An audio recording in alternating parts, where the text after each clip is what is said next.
So we have 2 city council, 2 school board. Who's the second school board? Oh, Barb. Bird is not there. I know she resigned. I haven't checked the folder, so I don't know who's declared. Somebody could have declared today. Open the school. Deadline at the end of the month, right? Deadline at the end of the month. Like any place up there? Next Tuesday. It is.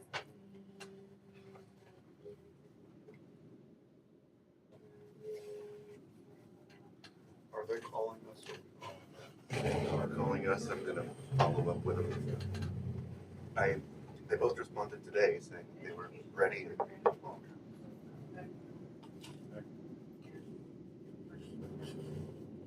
Beautiful day up here. I don't know what it's like down there. It's been raining a lot down in Anchorage.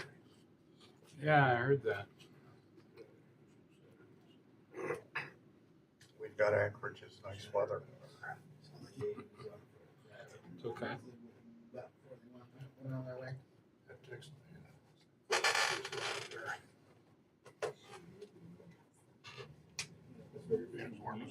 Like this, there should be a law. We should. So if it's above 60 degrees, it's unlawful to have a closed door meeting in the borough. Indoor meeting in the room. Yeah. Does that sound good? Sit in a circle in the dirt over there. Something. I'm desperate for sun.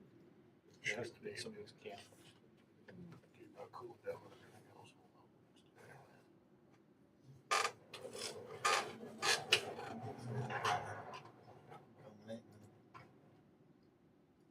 Drive in from about 3, 4 o'clock in the afternoon.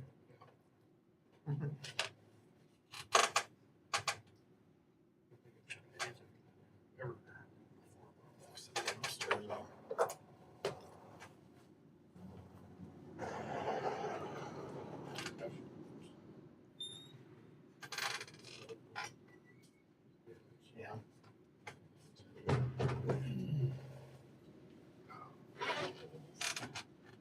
Was in the refrigerator.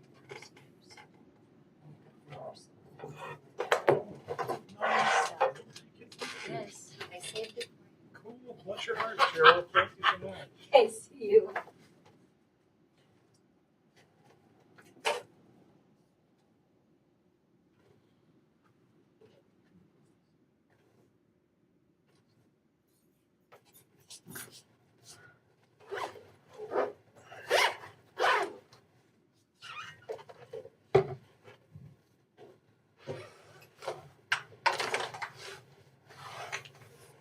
Hey, Arnie. Are you having trouble dialing in?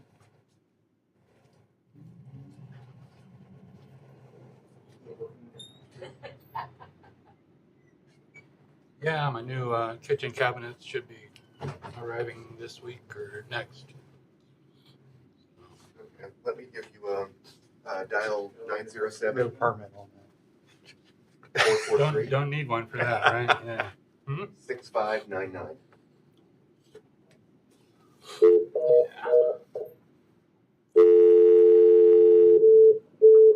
I'm here. Just you'll dial right in. Yep, you're welcome. Yeah, it needs paint pretty bad, but I don't want my assessment to go up. Last week you get it done, man. No. Maybe Rain tomorrow. Thursday. Yeah.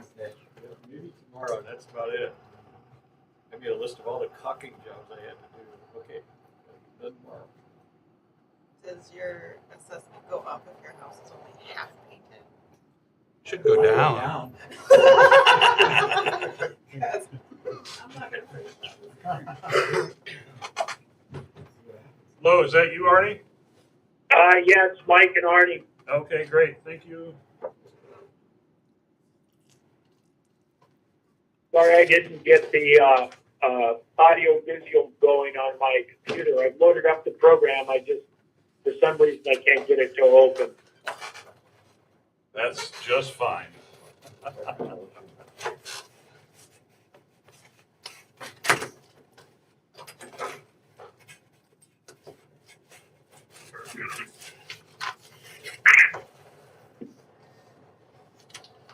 All right, well, this is John Hanlon speaking, and we have in the room all 6 council members, the city manager and the city clerk, and no other members of the public presently.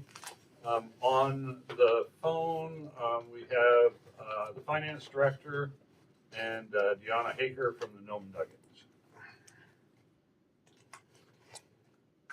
So, Brian, take it away. Okay, so I guess we have on the line both of our contract assessors. Arnie Erickson spends a few weeks up here each year going around and making sure that all of the assessments are up to date. Mike Renfro is also on the phone. He is the owner of Appraisal Company of Alaska. And they've given us a little bit of a handout, the differences between a fee appraisal and an assessment. And I've already forwarded on, a few of you responded with some questions, and I forwarded those on to both Mike and Arnie, and they can either, I guess, what would you prefer, Mike and Arnie? Would you prefer to just give an overview and then answer questions afterwards, or?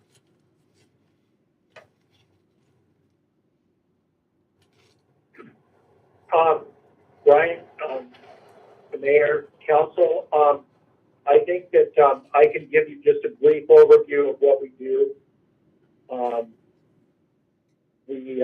As you're aware, we have the property record cards, and now everything's loaded up electronically on the MARS program.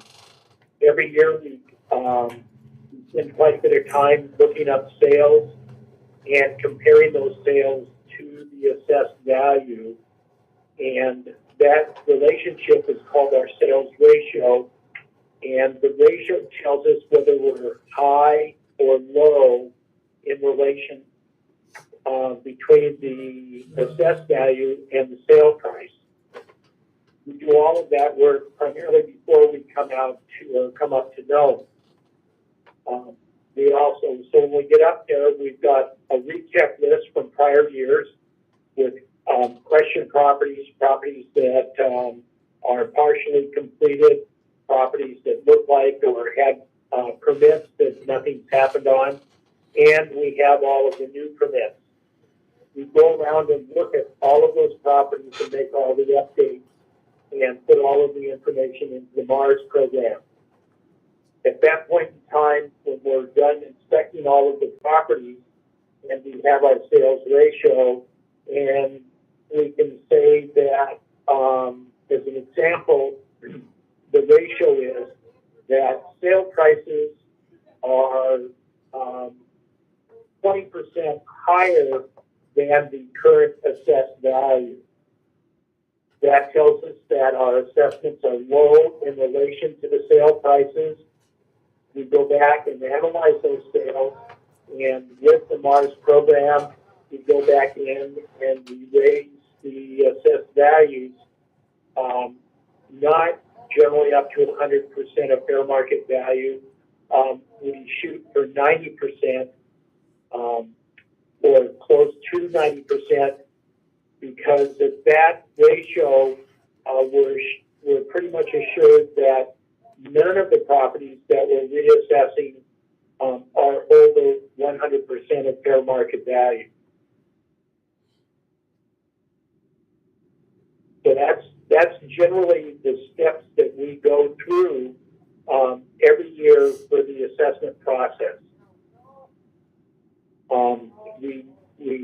We try to follow the Alaska statute, or we don't try. We do follow the Alaska statute and the municipal code. The state assessor, even though the statute says 100% of fair market value, after many years of discussions and talking with the state assessor, they have agreed that 90 to 110% is a good enough range for the assessed values. Gerald Brown had a couple of questions that were forwarded on to both Arnie and I.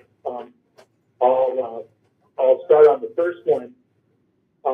Or if anybody has it, I guess, does anybody have any questions about the general process of what we're doing? Oh, yeah, this is Scott. So it sounds like the main driver behind the increasing assessments of properties, at least on the residential side, are current sales or recent sales within the last year. So obviously, we all know that sales prices are increasing pretty significantly. And is that, would you say, is the primary driver between or responsible for the increased assessments over the last few years? Yes, because as Mike pointed out, it's a sales-driven type of system. And so, if we're finding that sales prices, because we could look up deeds of trust and other things, if those are low, then in our manual, that we use a standardized manual so that we raise everybody the same. If they're divergent, then yes, we have to make up based on sales. And you could argue that perhaps people are spending too much money for a home in Nome and other communities, but you also have to think that there's a limited number of dwellings, and that also kind of drives prices up. The market determines what we do, and as you pointed out and are aware, that sale prices on homes in Nome have gone up, and in the last couple of years dramatically over the prior year. And Say that again, spent please. a lot of time researching those sales and looking at them to determine, where we are in the marketplace with our assessed value. Hey, Mike, Yes. could you say that again, please? I didn't catch something about collapsing. No, have going up Significantly. Dramatically going up. You didn't say anything about things going down. Yeah. Property values have gone up dramatically in the last couple of years. Okay. I thought with the pandemic and everything else statewide that in all our communities that we wouldn't see an increase in property values. And it was exactly the opposite. I don't know what happened. People were staying home. People weren't spending money. People wanted bigger homes. People wanted different homes. But property values have, across the board in almost all of the communities, have gone up in the last 2 years. Do you think that a part of that reason is because due to the COVID shutdowns or just a lack of activity that home construction hasn't kept up with demand, or there's been a temporary slowdown in it for the last couple of years? So is that one of the factors? Second question. I think there's all of those things are part of the market. Supply and demand, you're right. Little or no new construction. Cost of materials. Cost of materials have gone up dramatically in the last 2 years. They've actually come back down just a little bit, but not down to levels that were there 2.5 years ago. And I think people were staying home and possibly looking for different places to live. But it is a supply and demand economy, and that's one of the reasons why the property values have gone up. Interest rates were low. I think that we'll see going forward, if interest rates continue to climb, we could see property values or increases in value probably slow down a little bit. Okay, Scott had another follow-up then, and then Mark. One last question. How do you, as the city assessors, get access to sales price transactions? We spend time on the telephone. We look at deeds of trust. We talk to people. We talk to appraisers. We talk to lenders.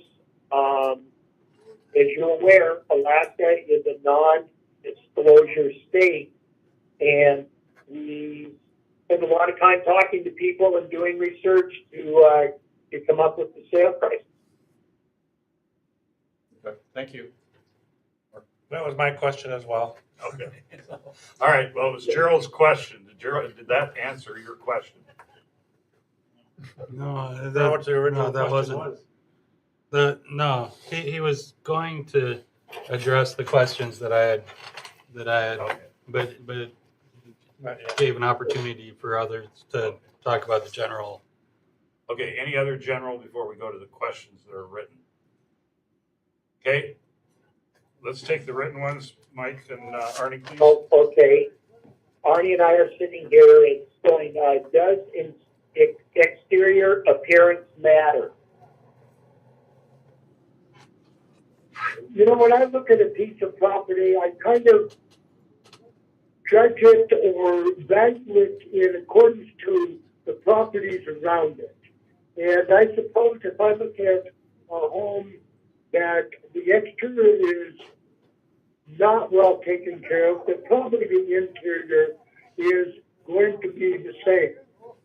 And so perhaps rather than saying it is a fair quality or an average quality in character to its neighbor and similar structures, it's of a lower quality and then it's valued accordingly. But you know, there is a difference. We use a standardized manual, and it breaks it down into, say, exteriors as being T111 or vinyl or metal, regular wood like cedar siding, log, and each of those increases a little bit in the value. So, you know, like Arnie said, we're using a manual. We want to try to value everybody equally. That's the ad valorem, part of the definition of the ad valorem value. And so using the manual, we're trying to not eliminate, but minimize all of the judgment factor on part of the appraiser. But one of the things that the appraiser does do, and Arnie and the crew look at a lot of places throughout the state. And exterior appearance is one of the things they do to guide where they place the property in the manual.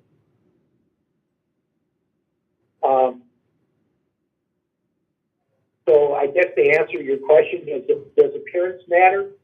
Yes, I think it does. We try to, you know, interpret what's going on with the property.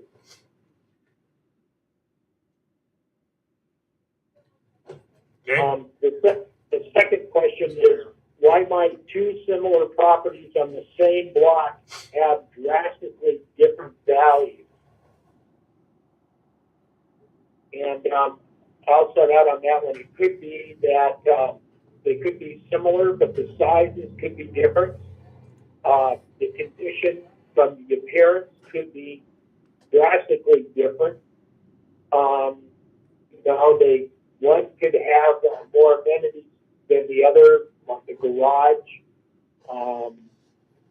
shed, other items that would cause the value to change. And the last question is part of that question is, does who owns it affect the value?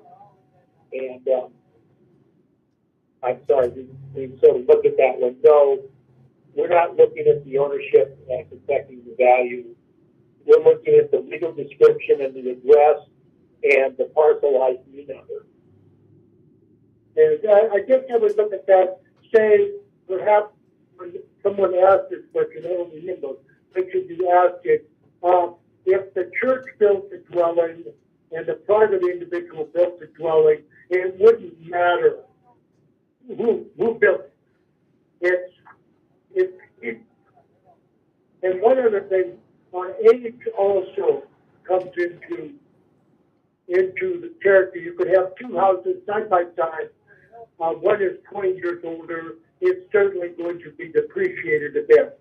And also back to the question on exterior appearance, perhaps if it really looks good from the outside, I would do some physical depreciation that's a part of the valuation process. And this can also occur during appeals too.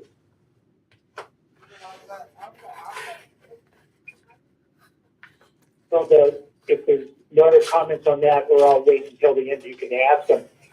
Why are mining or resource development properties valued so low? Recent sales within the last 10 years would indicate a much higher value.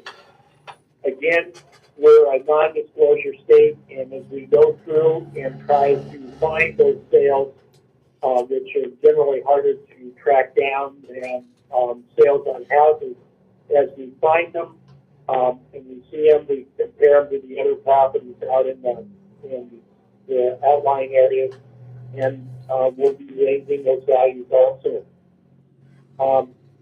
Again, as I always say, as assessors, we're following the market up because we're always looking for information. We're historians, and as the market changes and goes the other way, we're chasing it on the way down, and we try to keep up with the value.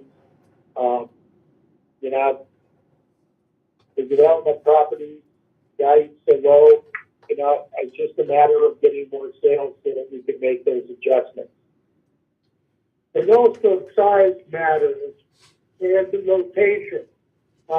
You know, a piece of mining property, say 5 miles out of Nome, but still within the city limits, and maybe a larger tract is going to be less attractive to someone, say, who wants to build a home or a business. Where being in closer to town, as size gets smaller, unit value goes up. But as Mike pointed out, we don't get much information from the like Nome, Gold, or anyone else on what they're selling their property for. The only time I've ever gotten any sales data is from an employee of one of the companies that owns extensive land. It appears beyond Nome. Is there still, Mike and Arnie, a statutory number associated with unimproved mining properties? Not that I'm aware of. There might be numbers associated with that, with renewing leases on state leases and whatever. But for the fee mining claims that are up in Nome, there's no statutory requirement as to how we value those. Again, it's back to the same old issues of finding the sales and applying those sales to all of the property. You know, is it bog ground, not bog ground? Is it in town, closer in town than out of town? And size, access, all of those items play into it. So as far as I'm aware, there's no statutory requirement to value it one way or another. I guess what I'm referring to, and I mean, maybe it was just not official, but somebody believed it to be, that an unimproved acre was $10 an acre. I mean, it was. 6 years ago. 7 years Many years ago, when we did the original built the original maps for all the mining claims out there with Billy Smith, and tried to figure out where they all were and everything. For our valuation model for us, as appraisers, we assign values based on the items that I discussed: thawed, not thawed, location, size, topography, access, all of those things. And we built a model for a valuation model for ourselves, but that is not a statutory model. Okay. Thank you. Scott? So I'm assuming that's a really good explanation about how the public or the ad valorem assessment process chases the private market valuations that are done on fee appraisals. Because Nome is such a small market, I would assume it doesn't take that many sales to affect the community's overall assessment. For example, and this is a question, if you had, say, 10 homes in a given year that sold 10% higher than the current rates, or the 10% increase, or an increase versus, say, 20 homes that sold for a higher rate, would the more homes that are sold at that higher level, does that have a greater or a proportionately increased effect on assessments, or does that even matter, the amount of houses that are sold at the different levels? Does that make sense? You're back to the same old thing, not the same issues. The more sales we have, the better job we can do. And, it's like your statistical model, the more that you have, if you're doing a survey, the better or tighter your answer will be. We look at the sales, and we actually look at sales and trends from prior years. I keep all those sales ratio studies and all the sales. So I guess to answer your question, I'd rather have 20 sales than 10 sales.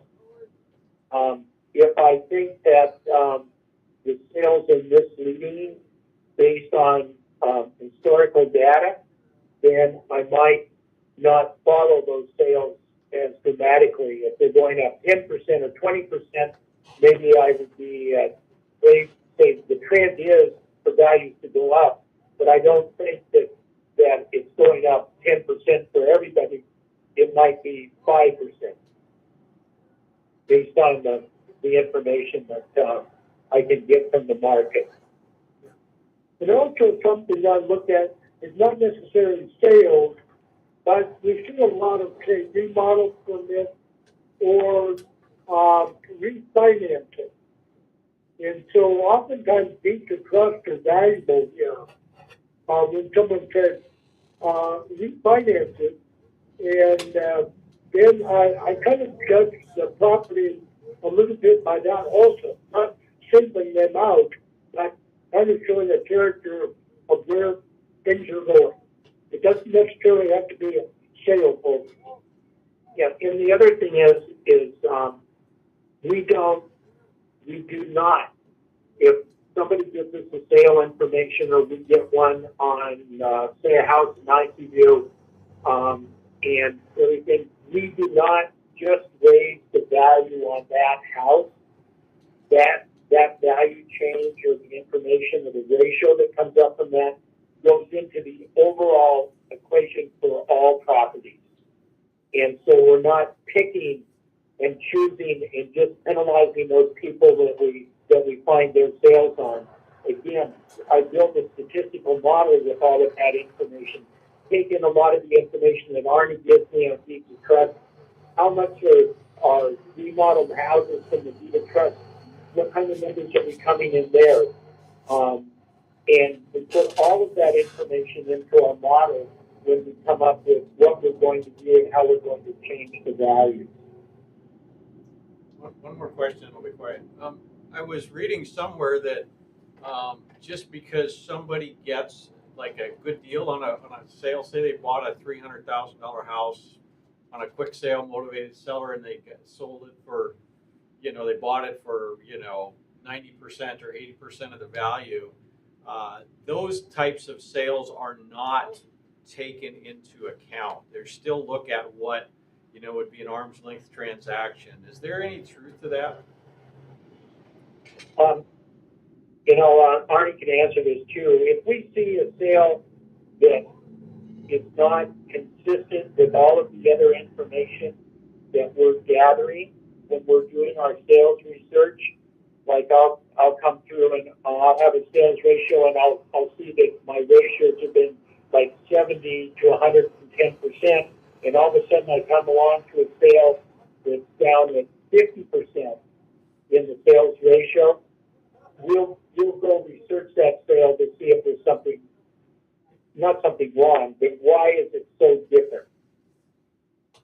think your answer was yes. Yes. Got it. You know, Thanks. I could go back to short answers if you like. No, that's fine. That's I fine. get this argument sometimes in appeals, and oftentimes they have financed the purchase of this, and so I say, well, as a part of the purchase or this financing, you have to have an appraisal done, I'm sure, which will be much more in detail. Just show me a copy of your appraisal. If indeed, you know, you got a good deal and the appraisal bears it out, then yeah, I mean, I've got to respect that. But yeah, there's lots of different things that go into it. But yeah, the scales that are way too high or way too low, they get special attention. Forgot Glenn sitting back there, sorry. I have a question. I want to get back to fixing up the outside of the house, maybe painting it, which has been some community concern that we encourage property owners to paint their buildings or especially along Front Street. Are you saying if they paint their buildings, it really is going to bring a potential property tax increase? No, I look at that as being routine maintenance. It's just like if you re-roof your house. I would say, by and large, that is routine maintenance. Perhaps it changes the depreciation on the structure, a percentage, because now you have a new roof, but it doesn't radically change them. No. Well, we're not going to penalize people because they painted their house.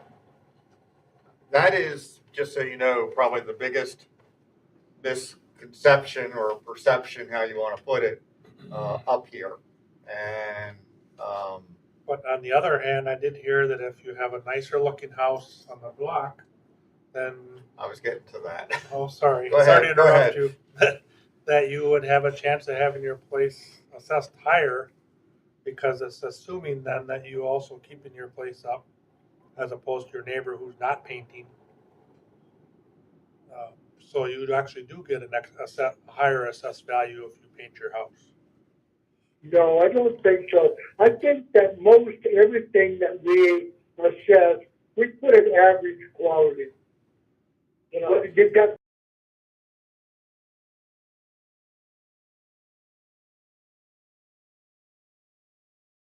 there may be a little bit difference in the value between houses, but if somebody comes in and does what Arnie classifies as routine maintenance, and we look at the prior pictures from the years before and everything and see that it's a maintenance item, we're not going, again, you know, we're not going to dramatically change the value. Maybe it might change a little bit, or it may not change at all, but it's not going to be penalized because they did that maintenance.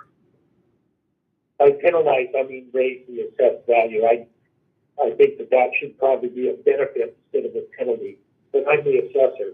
Yeah.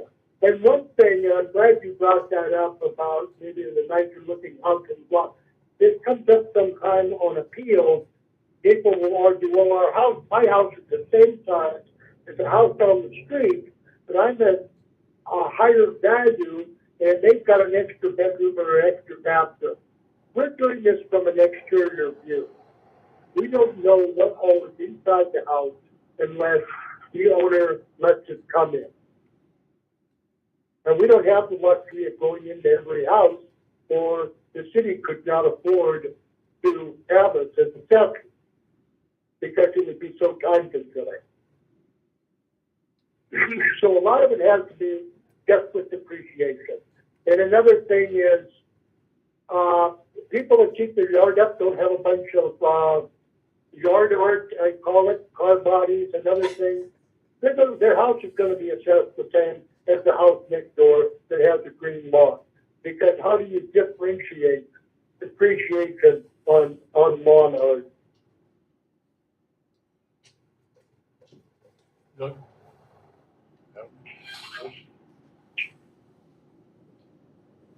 So residential versus commercial, those are definitely in two different categories. Yes. There is a difference between residential and commercial. And if I get a building permit for, that you're looking at, that says I, was, had $5,000 worth of work, why would my tax go up 10,000? That's a There must be other hypothetical. factors. That's a hypothetical. You know, there must be other factors involved. If the building permit was for 5,000, if the building permit was for 5,000 and you repaired the plumbing and you put in a new heater or a new boiler, generally we wouldn't change the value. You're talking about the value that's on the building permit, correct? Correct. Right now, your building inspector values based on the Uniform Building Code, and we're not using the Uniform Building Code. So you can get very divergent there between what the building inspector in his manual says as far as and what our manual is, which is just a standardized a firm called Marshall Swift Core Logic, and that's all I do is research values all over the world and come up with numbers that we utilize in the manual. And the other thing, the building permit could be for X number of dollars, and we determined that the values in town from our sales ratio have gone up 10%, and that could be more than $5,000 in the change in value in the property. Because some people don't want to get a permit because they hear that the permit is the basis for their tax going up, and they'd rather pay the sales tax on those materials one time than pay for the next 10 years on their property tax bill. You know, I can't help what people are thinking. Are they incorrect? You know, I mean, if we're getting building permits and we've got inspections and inspections are looking at electrical and some other issues, I would encourage people to get building permits and get the inspections done. You know, like I said, you know, if somebody's doing some cosmetic or renovation or maintenance work in their property with the building permit, generally, and I say generally, it's not every case, we're not changing the value. We'll change the value based on the market and the information that we're getting from all of our sales, but we're not going to go in and change the value based on somebody getting a building permit in that case. Yeah, if it's a safety, I mean, definitely a safety thing, but I mean, I know there are people that will not get it because they hear Brian sends those things over to you. You know, and it does help us on building permits. If somebody adds square footage to the house, that's going to definitely change the value. Somebody builds a garage, that's going to change the value. Somebody comes in, raises the roof, or goes into the attic and puts more living area within the house, that's going to change the value from the building permit. But if somebody comes in and says that they put a new panel on the outside of the house because the old panel was fused and they want to go to breakers, I'm not going to change their value, and neither is Arnie. Okay, other, Scott? I was just going to ask if, how often are assessments adjusted? Is it 1 year or 2 years? Actually, now we're doing it just about every year. We're doing minor changes every year. We used to look at doing them every, say, 2 to 3 years, but now there's so much going on and values seem to be leaping up so quickly that, as Mike said, we're chasing it every year to stay current because we're trying to stay within the statutory requirement that we be close to market value. You know, in addition to what Arnie's saying, in years gone by, we had all the file drawers at City Hall, and we would come with four people, and we would sit down and with erasers and pencils, we would change all of those values. And it takes time, and so we did that once every 2 or 3 years. We would change every value. Get that on a schedule like that. The state assessor would like to see 3 years. Now, with the new computer systems, with up in the 21st century, we've got all of the information electronically. We can look, we can build graphs. We can plot all of the values on maps so we can see where the values are changing. We can break properties down by classes.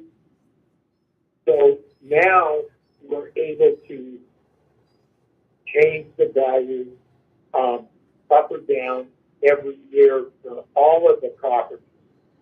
And so now we're seeing smaller changes in values because we're not waiting for 3 years and all of a sudden we're finding that we're 25% low after 3 years, which could be the case if we did it that way for this last 3 years going into 23.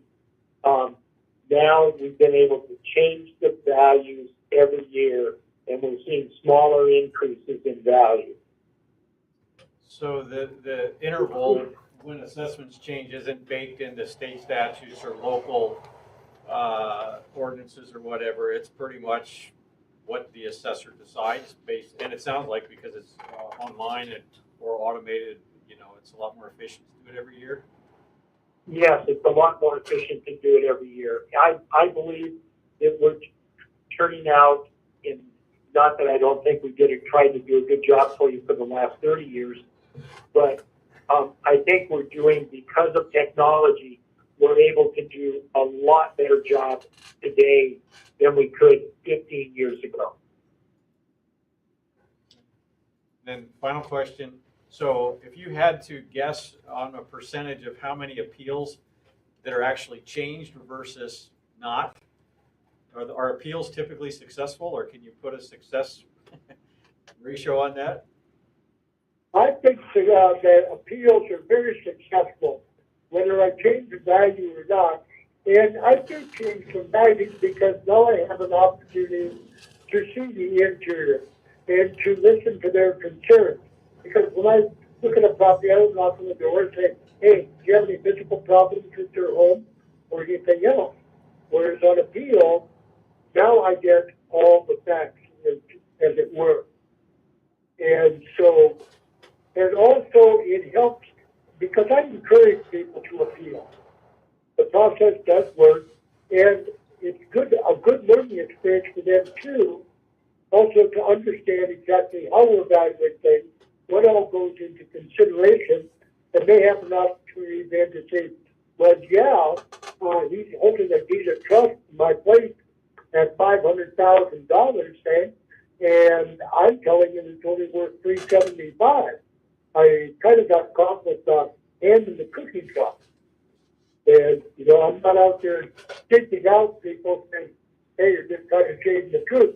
I'm showing them that, yeah, there's adequate research going into the valuation. And so, yes, the process is a good one. And I always encourage them. That's what, how many would you say 50% get changed? Or I would say maybe 50 to 70% get changed. Thanks. My biggest bugaboo is when, with deeds of trust, I think it's a great tool. It's a great argument tool for me. And I used it last year with someone that was arguing their marriage. And I said, but your deeds of trust, you just paid this for it. And the argument, well, but I paid too much. Well, maybe you did, but you did pay it. So I have to value you based on the merits. So everybody should just automatically appeal when they get their assessment notice in the mail. I love Nome, but I hope everybody does the appeal at the same time. Yeah, I had 4 200 or 400 appeals in Valdez last year. 247. 247 appeals in Valdez, and I had 5 COEs over a period of 2.5 months. Wow. So, if people have a legitimate concern or problem with the assessment, they should appeal. That's why the appeal process is there. But I certainly don't encourage everybody to appeal, just to have an appeal. I had a number of those in Valdez last year, and we did all the work. We talked to everybody that gets an appeal. Arnie talks to them. In the communities that I'm working in, we talk to everybody. But, when somebody says, well, why did you appeal? And the answer from one appellant was, because I could. And I said, okay, well, the board meeting's on next Thursday at 2 o'clock, and I'll have it written up, and I'm probably going to recommend no change. And then he goes, well, why do I have to go to the board? And I'm going, because you appeal. There's 2 sides to it. So anyway, the appeal process is there for a reason. We're doing mass appraisals. We're looking at every property. And there are some properties that are over or undervalued, and that's why the appeal process is available to you. Go ahead, Drew. Yeah, so on the appeals, I'm just curious, do you have anyone or very many people that appeal their neighbor's property? Like because all the information's online. So I was like looking at my block, okay? And this is why I asked the other question too. But so I looked at both the land value and the structure value of my various neighbors, and I looked at mine, and mine was considerably higher on a square footage basis than everybody else. But I mean, I'm not going to contest my valuation because I think it's fair. But that tells me that the neighbor's house that's valued at, $65,000, including the land, is when it's rented out to somebody and obviously habitable is maybe undervalued. So what's the process for that? Part of the process may be decide, are the 2 structures, your house and your neighbors, the same size, or is one larger than the other? No, I mean my house is big. It's 2,500 square feet. Yeah, but if you look at that's why I said on a per square foot basis. Yeah, as the size gets bigger, the unit value or the cost per square foot goes down. Right, which is the exact in some opposite cases, of what's dramatically. there. And then, of course, as I mentioned earlier, you've got the age of the structure and its physical condition. Yeah. But I get it every year. There's a couple of appellants that always say, but here's 5 neighbor properties that I think are similar to mine. Why am I higher than them? And then I line each one out. To answer your question, only the homeowner can appeal their own property. All right. So you can't go through town and pick out 20 people But I don't like. that are your best friends, and you want their assessments to go up and file appeals on their property. Yeah. If you think that there's some discrepancies, file the appeal on your property and do like Arnie said, point out those properties, and we'll take a look at them in comparison to your property, but we won't be there won't be assessed appeals on those properties. All right.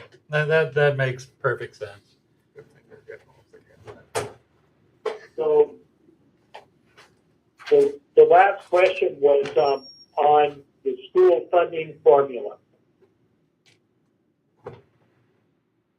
And does it relate to personal property? The school funding formula is part of what the state assessor calls the full value determination. And you can find, I don't know if I can explain it exactly the way the state assessor does it, but if you go online, you can look at Alaska taxable in the state assessor's website. There's a wealth of information in that website on full value determination, on sales ratios, how we figure them out. There's some good graphics in there for seeing all of that. Part of the full value determination does include personal property. What the state assessor is trying to do with that value, with the full value determination for school funding, is to value, make adjustments to the assessed value for all of the categories so that all of the communities throughout the state are treated the same. And then using that valuation, using his model, not mine, his model, he then determines what the value of a mill is, 1 mill, and that determines how much money you put in for the funding formula. I would highly recommend everybody take a look at Alaska Taxable, and read it. And after you've read Alaska Taxable, if you still have questions, send me an email. Bryant has my email address, and I will go through and try to specifically answer your questions regarding that formula. I think I could sit here and talk, and I think I would probably confuse more people than I would help right now. Okay, couple of follow-ups on that. So one is related to things like airplanes and whatnot that like City of Nome does not assess a tax on. I'm assuming those go into the state assessor's calculation, just like anything else. And then the other, including Alaska Airlines, and the other question or clarification, I guess, the higher the total valuation is for the city based on the state assessor's calculation, the less money the school district actually gets from the state. Is that correct? Okay, so the higher, that's why I wanted it. So what happens is, if the state assessor determines that the value is higher, then he would make a mill worth more money.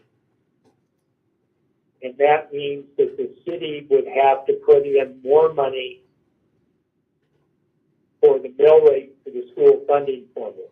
And that comes out of, and that reduces the state's contribution, correct?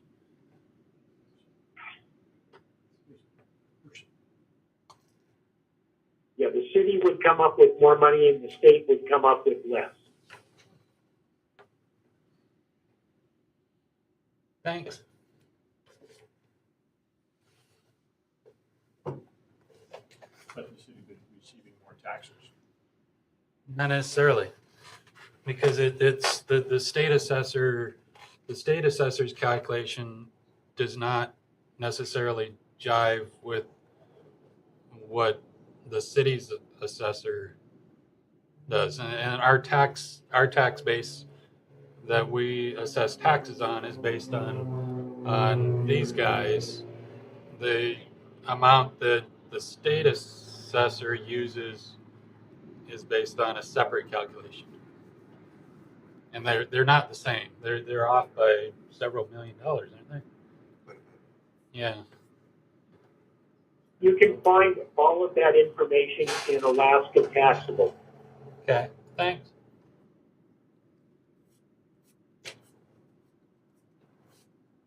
And again, after you look at the Alaska Tax Book, if you have specific questions, please send me an email. I will respond to you.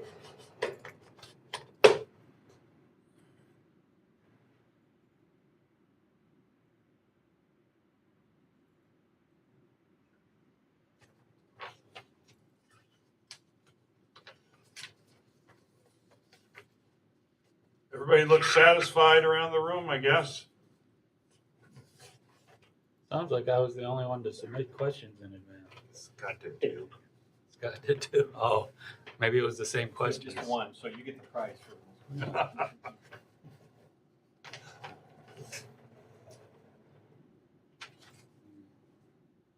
Prizes. All right, well, if we don't have any other questions, we're going to thank you gentlemen very much for the education this evening, and have a great evening. Mr. Mayor, before you jump off, it would help All us. right, thank you very much. Hold on, Glenn had something to add. It would help them, it would help, I think, the staff to address possible misperceptions, and that we could occasionally run an ad on it. And I mean, the goal is to educate people. I mean, you've even talked about encouraging people, making sure they know how to challenge their assessment. But I also think some of these issues, like the painting and everything else, I mean, I don't know how to phrase it sometimes to better explain the assessment process, which I still think is somewhat a mystery to many people in the community. And if they could come up, even based on some of your questions tonight, be able to give us handwritten comments, comments that we can look at putting into an ad. I'm glad you mentioned that.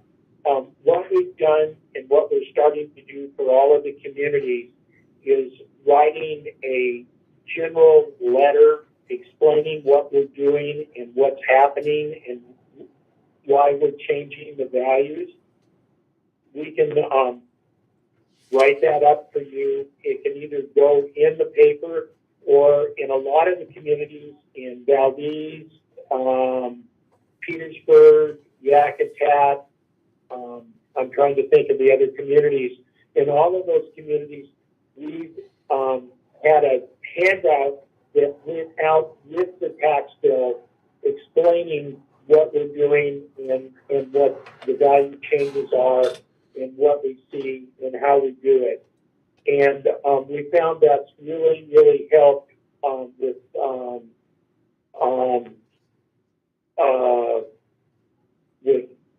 the community and helping people understand what's going on. It's cut down dramatically on the number of appeals in some of the communities, and it's opened up the communications between ourselves as the assessors and people in the community. They see we write that when they have specific questions that they want to talk to us. And we'd be more than happy to do that for Nome this year.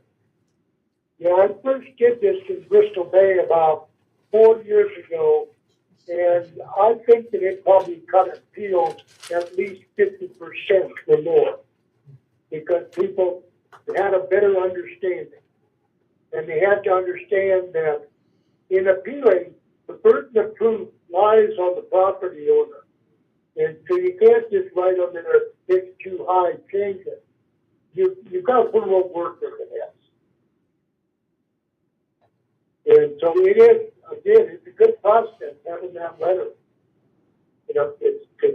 I think that, and Arnie's right, we, in the past, people appeal and we talk to those people, but we don't have a general correspondence with the whole community, and we're trying to change that.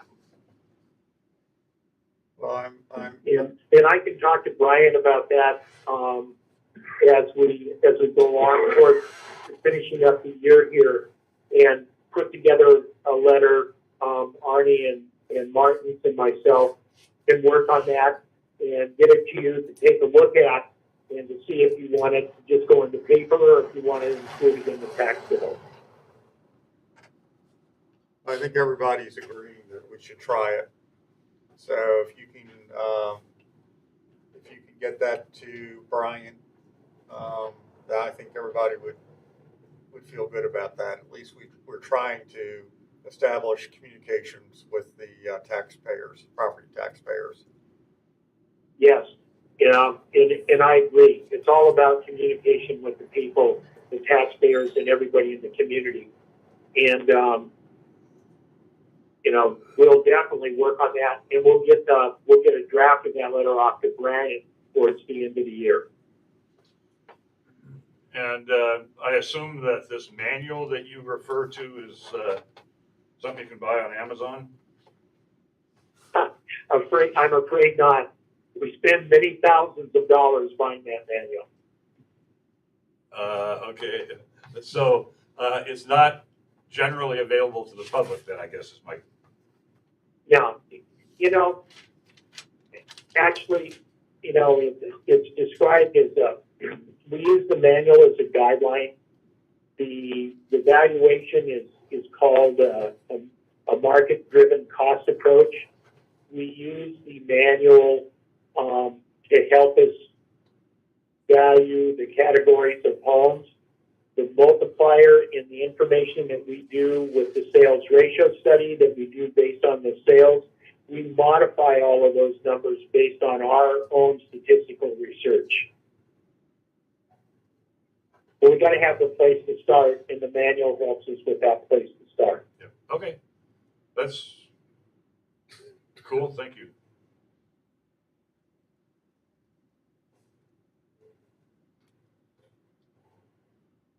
Any others? Glenn, you're good? Okay, thanks then, I guess. We appreciate your time, and thanks for the job you did this year. Okay, thank you for the support. Thank you, everybody. Yeah, have a good evening. We're signing off. Thank you.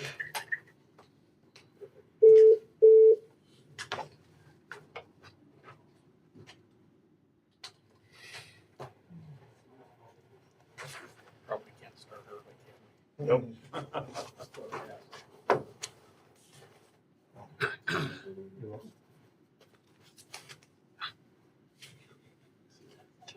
My work's done. I actually hope to go sometime in the future where you can just pull up your paycheck slip online versus going through the sacred process that happens every second Thursday of the month, where pay stubs are handed out, where the people are no longer getting checks. So it just takes up paperwork, paper, and everything else. So that I hope to see that come in the near future. Just went to all email at Bearing Air. Yeah. It's all email now. you don't have It that. hasn't done Keep it for a long time. So change is challenging. But you don't have that ability. The city doesn't currently have that. Well, we still have some folks who we still cut checks for. We're working diligently on them. And then some of the kids who just work sporadically as lifeguards and that don't have checking accounts. And that's another problem where then we hope they don't lose their paycheck, then we have to go out and cut it again. Is he big enough to use like a pay app, like a Paylocity or something like that? Oh, we are large enough, the problem is our payroll is complicated. And I've worked with a couple of the very large companies when you have a lot of complicated, because you have 12-hour shifts, 10-hour shifts, 8-hour shifts, you have shift differential. A shift differential that starts from here to here is this, and on the next hours is this. You've got overtime, you've got holidays that you can bank and other holidays that you can. And when you start talking to payroll companies, you can just watch their eyes spin. And it is very complicated, and I've gone through it, and I just sometimes wonder, was it worth the punishment?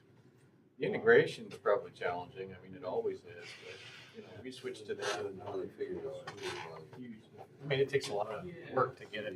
Well, I'm not saying you should. No, well, I guess what it is some of them it's easier for private business. They have a tough time. What we found is understanding contracts, the nature of some of our contracts. I mean, I'm talking about my East Coast experience where we, have done that. But going to a system where employees could get their paychecks, their receipts emailed to them, or where they could go and get them online and kept, is something that we need to look at. But it's also amazing to me the number of people who don't have computers. We would run into that with a lot of our blue collar employees at certain ages. They work on Deerham. Just about everybody has a phone. I mean, most of the apps are on the phone. Oh, I know. Actually, most of our folks that, time cards, update your time cards, input their time right on their phones, and that's, they don't. Well, you are sent a fillable timesheet. Yeah, I'm just curious, because it's actually pretty rare you start to see in the paper. I know, well, I just thought I'd throw that in there. It's one of these, there are so many, it's where it is on the list occasionally, but I am encouraging people to do direct deposit.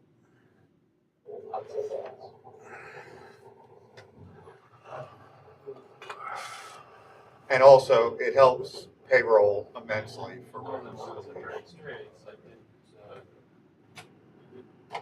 check registry. I remember years ago, I used to have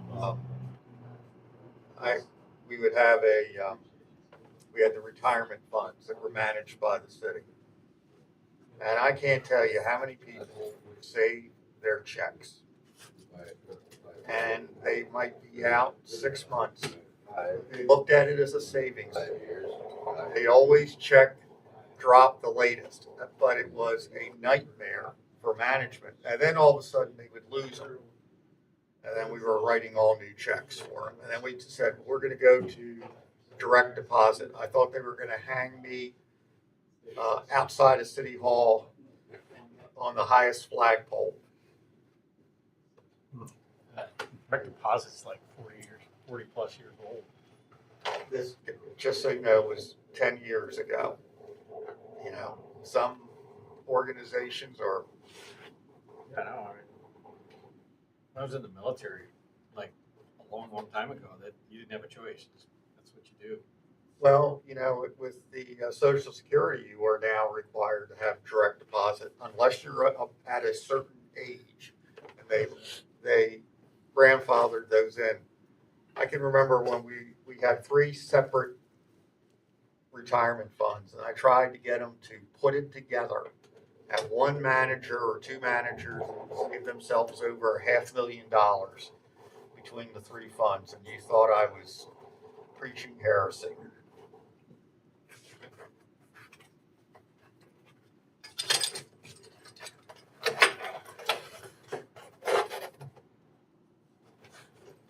What's the word on the Vikings out there in Minnesota? Same as usual.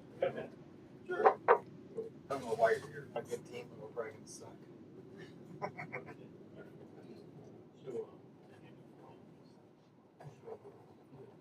Yeah. Shows up and see who gets injured. Yeah. See how the Ravens do. Yeah. Quarterback problem here soon with them, I guess. Yeah, Like, I don't think it ever got filled. I don't For a while, we never had a good quarterback. still want. Number of these issues. And who was the quarterback when the Ravens won the 2000 Super Bowl? Trent Dilfer.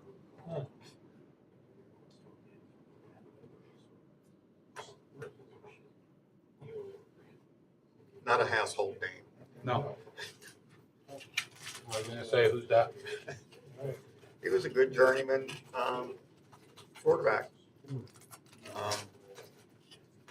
Just like Tom Morrell. Is it Tom Morrell? Morrell, who was the quarterback for the Colts, who won the Super Bowl when Johnny Unitas couldn't play.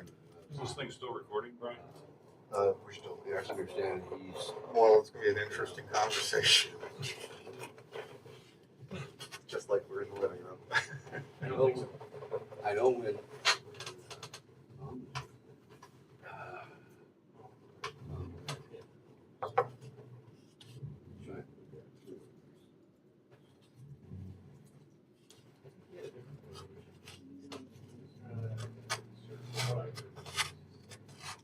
Well, it's going to be raining. It's going to be raining on Wednesday because every time a cruise ship shows up lately, it rains.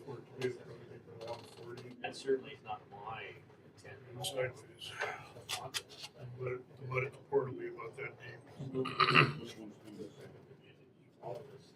The Raoul, the big one. They're going to have a bread fair. What, at the rec center? So hopefully somebody price money on Blueberry or Berry Festival or something. Berry Festival on Wednesday. Yeah. Well, that's why it's in the middle of the day. Somebody was saying like, people walking around. Yeah, no. Like, why isn't it on the weekend? That is if the Bears haven't gotten all the blueberries. Right. We've got a lot of reporting. We almost lost the deputy chief. The acting deputy chief, he approached a bear. He thought it was dead. It was sleeping.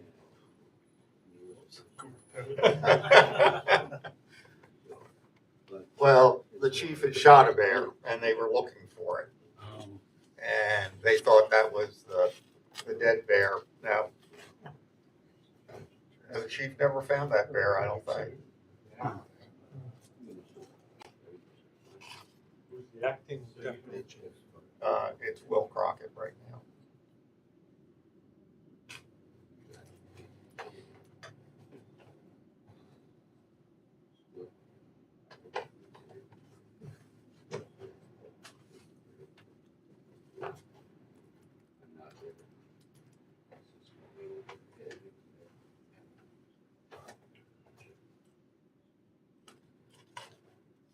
Keeps some of our carving something besides ivory.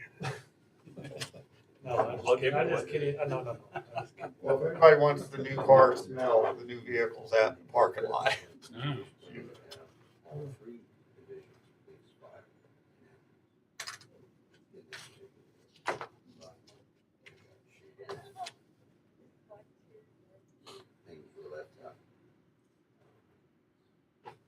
So I just saw Ford is laying off like over 1,000 people. And that's after saying they can't keep up with demand. I mean, they're conflicting. Can't find a vehicle because they're not making enough. And they lay off the workers that they do have. Well, they keep blaming the chip issue is, Obviously, I don't. problem is getting resolved. But I think what Ford likes is, years ago you used to go and order your vehicle. Yeah. Go and say what you wanted for trim and everything else. Mhm. And then the vehicle would be delivered, and since it was already purchased, there was no floor charge, you know. And then they wouldn't do that anymore. Then they went to, you could only buy it with certain packages on it. Yeah, it's certainly, I mean, Apparently it almost sounds like they want to go back to the days of ordering again. They'll manufacture your model with a certain package on yeah, it. it wouldn't help with like. And when it hits the floor, it's sold. Now, my daughter was wanting to buy a new Expedition or Tahoe. She can afford it, and I can't. I jokingly tell her. She ended up buying a Tahoe where when the vehicle was delivered, the owner couldn't actually finance it. So she was able to finance it and got it's brand spanking new Tahoe.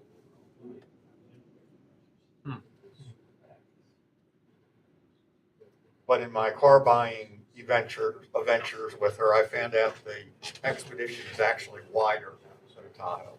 I didn't know that.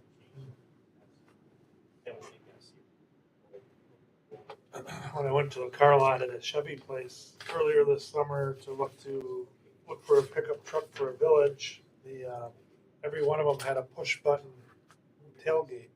Oh, yeah. And I asked the salesman, "Where's the ones with the manual tailgate?" He says, "I don't think I've ever seen one of those." As a young guy, I says, "I think you have to order a little special." I says, "Really?" They don't know what roll-up windows are. Yeah. Or 8-tracks. They wouldn't know what that was. Or a cassette player. And soon it's going to be DVD, CDs. Nope, it's an add-on now. My new truck, I don't have CD players anymore. Add it on if you want it. Right. The real world uses them. Yeah. Bluetooth. Yeah. Well, it used to be, I had friends up in New England. It used to be they sold cars strictly for New England where they didn't have air conditioning.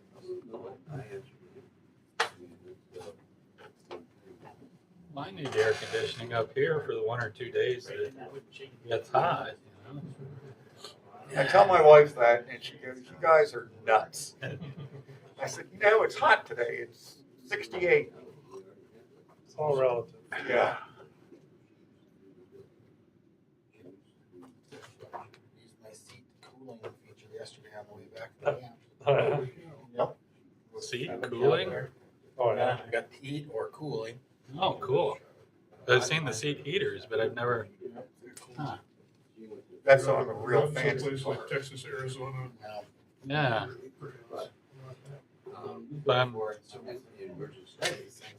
I'm envisioning like a refrigerator coil under the seat or something. Pretty much. It's nice though.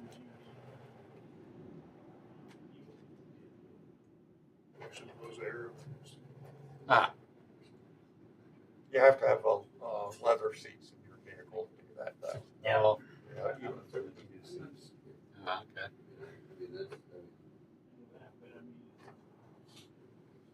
Steering wheel's heated. That's nice in the winter. That was the stupidest thing I ever. We were in, someplace even warm. Wow, that's cool. We come back to a non-heated steering wheel. What the hell's the matter with this thing? No. Yep, with my truck to work and then use Tiffany's or something later in the day, and it's just like, oh, it's so cold. I put my gloves on. Spoiled. I thought bottled water was the stupidest thing ever talked about when it first came out too. Like, who the heck would pay for a water in a bottle? Was I wrong? Yeah. You seen the internet memes where they Evian, and then you spell it backward, it's naive. But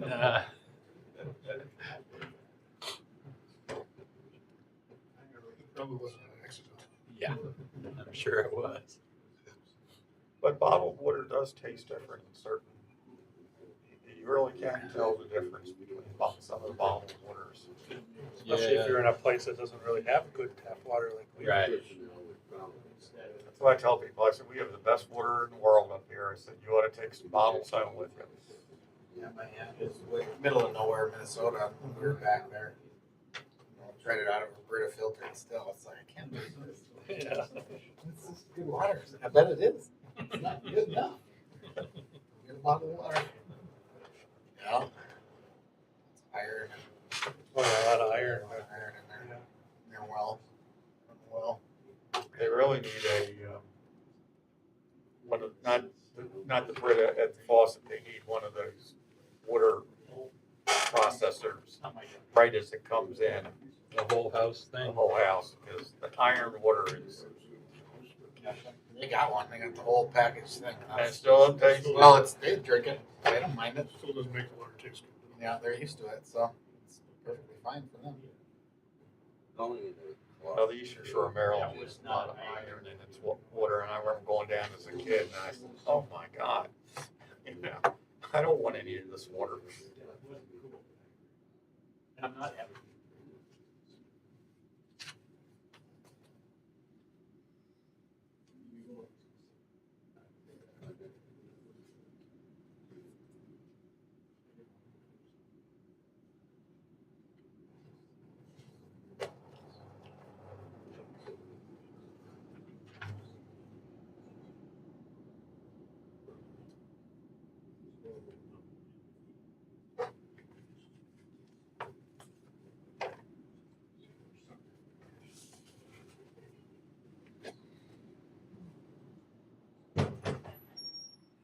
I know it's one addition.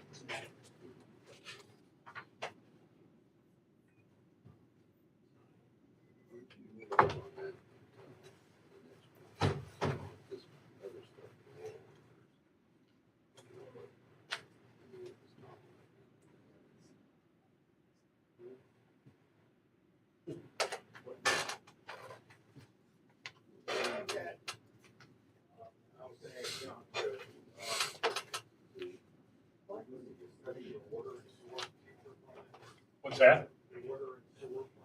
Mhm.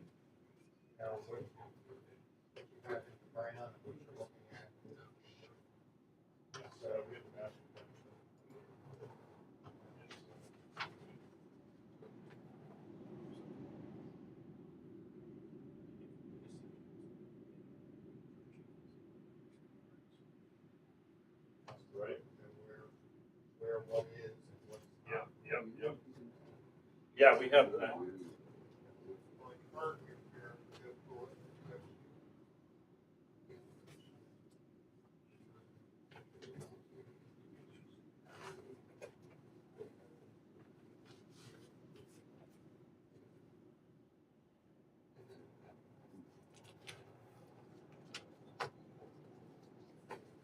Cliff's still sealing up today. Yeah, right. Looking for cabin for big boats. Exactly. Where is it? Big boat. It's in the sewer. Sailing from Wales time? Cargo is going out of either Nome or Teller. People are going out of Wales. Or sometimes out of here in the boat. Thing, right? What's it called? Yeah, it's got Like a landing craft? Oh, interesting. Not really sailing, but Oh, it was 153 feet. Carried 10 times cargo.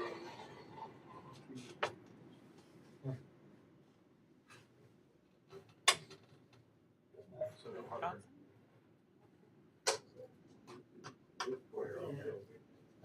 Grab a boat.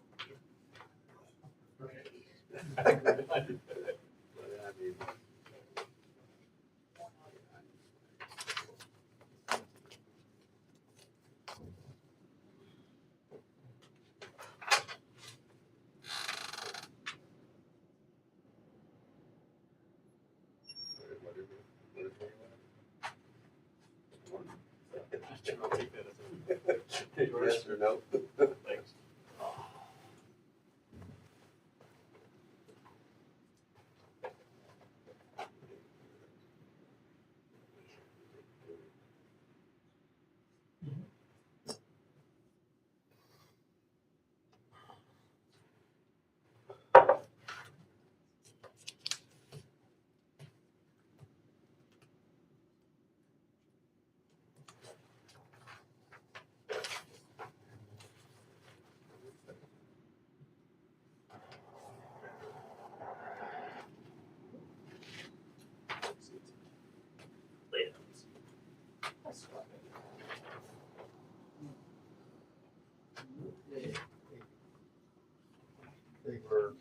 the new one?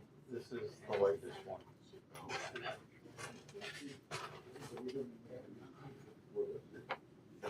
They were in the 4th of July parade. That's Oh. it.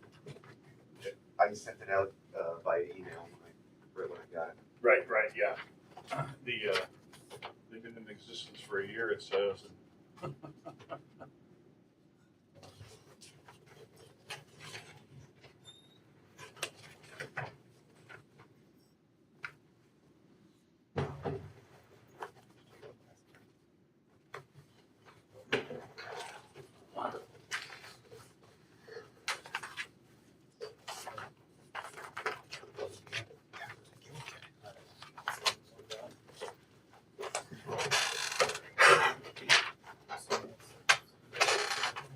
Oh, that's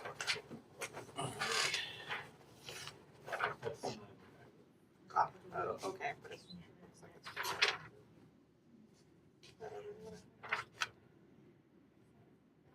it's.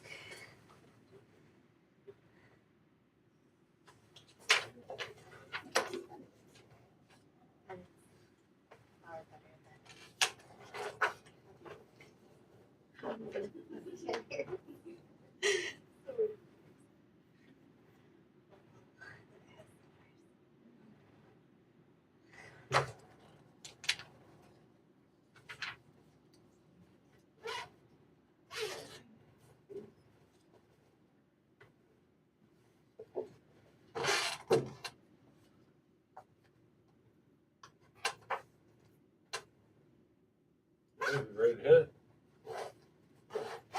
Call the regular meeting of the Nome Common Council for Monday, August 22, 2022 to order, 7 p.m. Mr. Clerk, will you call the roll to establish a quorum? Councilmember Brown. here. Councilmember Henderson. Here. Councilmember Doug Johnson. Here. Councilmember Mark Johnson. Here. Councilmember Martinson. Here. Councilmember Topcock. And Youth Representative Hebel is on to Better Places. We have a quorum. Thank you. Moving on then to approval agenda. The agenda is before you. If there are no additions, deletions, or corrections, is there a motion to adopt the agenda? Mr. Mayor, should I make a motion that we modify the agenda slightly? We need to have the agenda on the table first before we can modify. I'll move to approve the agenda. Councilmember Brown, Councilmember Mark Johnson, Councilmember Henderson. Could I make a motion, Mr. Mayor, to add under new business, the emergency services administrative support position,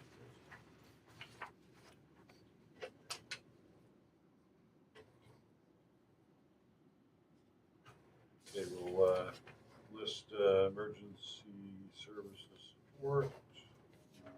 Mayor. Get a second on that. Second, yeah, as item F, if we got that, okay. All right, second, third, or fourth. I think everybody, roll call please on the amendment. Councilmember Doug Johnson. Yes. Councilmember Mark Johnson. Yes. Councilmember Martinson. Yes. Councilmember Topcock. Councilmember Brown. Yes. Councilmember Henderson. Yes. Motion to amend carries. Thank you. The agenda as amended is before us. If there's nothing further, a roll call on the main motion. Councilmember Henderson. Yes. Councilmember Doug Johnson. Yes. Councilmember Mark Johnson. Yes. Councilmember Martinson. Yes. Councilmember Topcock. Councilmember Brown. Yes. Motion as amended carries. Thank you. Moving on to approval of minutes. We have two sets of July 25th and August 10th.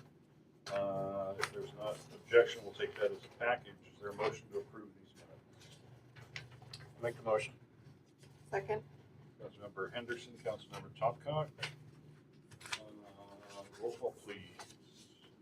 Councilmember Mark Johnson. Yes. Councilmember Martinson. Yes. Councilmember Topcock. Councilmember Brown. Yes.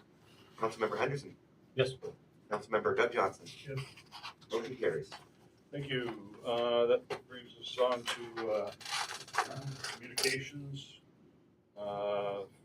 Item A from the city clerk regarding sales tax audits in the Nome code.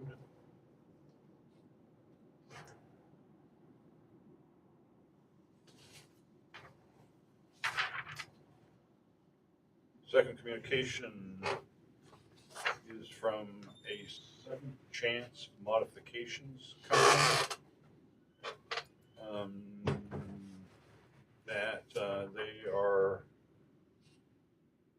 extending a warm invitation to attend the scheduled public event on Saturday at 5 p.m., August 20th, at the old former youth facility.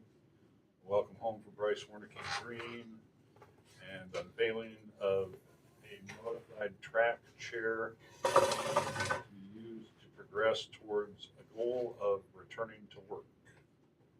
Bryce will be here Friday through Sunday, the 19th through the 21st. Again, that's at 7 o'clock or 5 o'clock, excuse me, on Saturday, August 20th at 804 East 4th Avenue.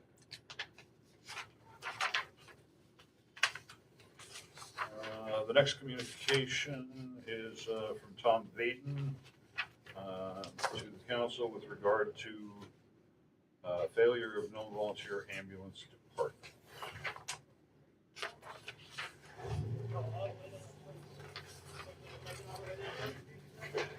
And on our table, we have a letter in response to that from Chief West of Nome Emergency Services.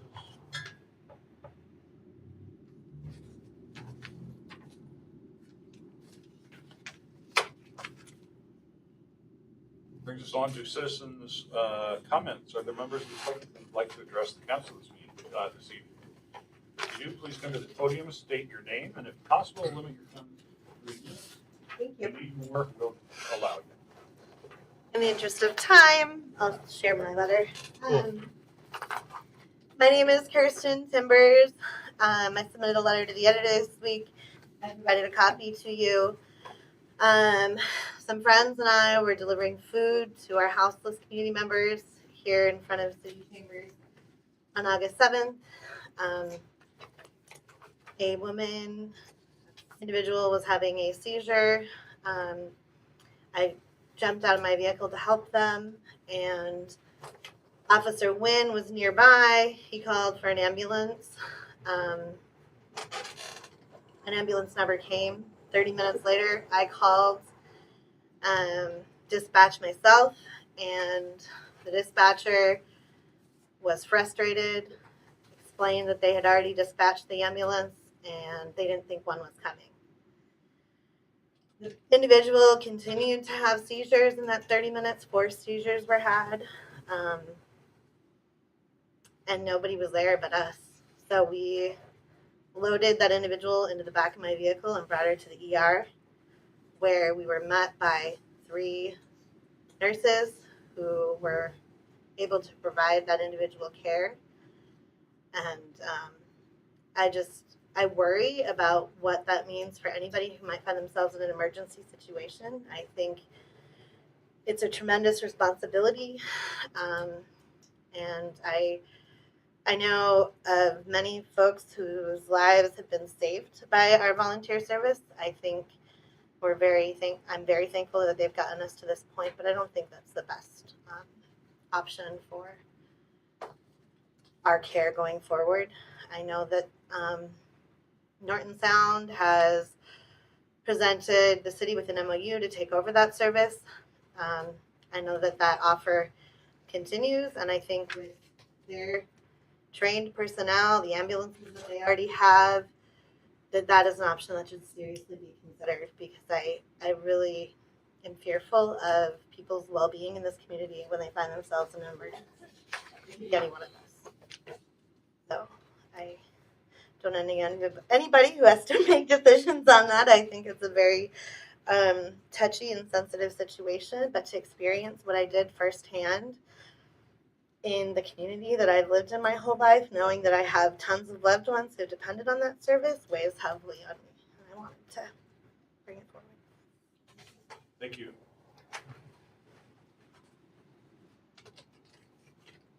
Are there others who would like to address the council this evening?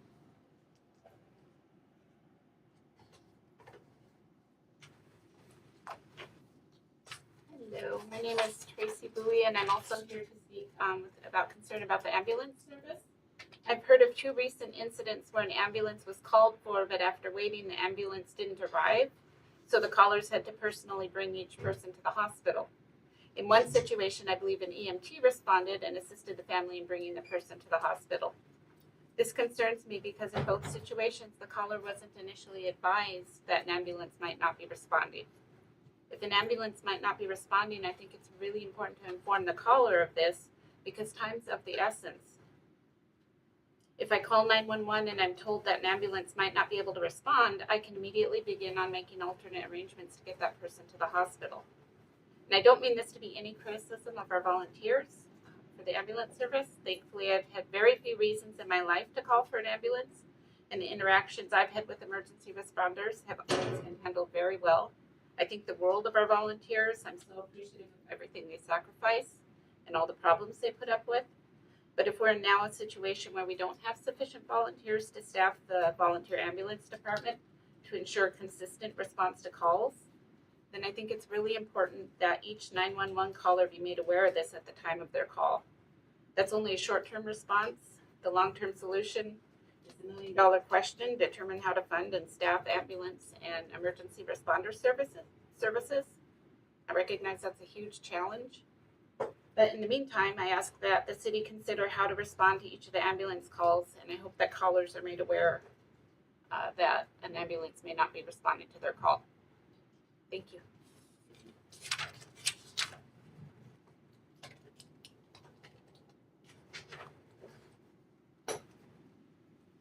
Are there others that would like to address the council this evening?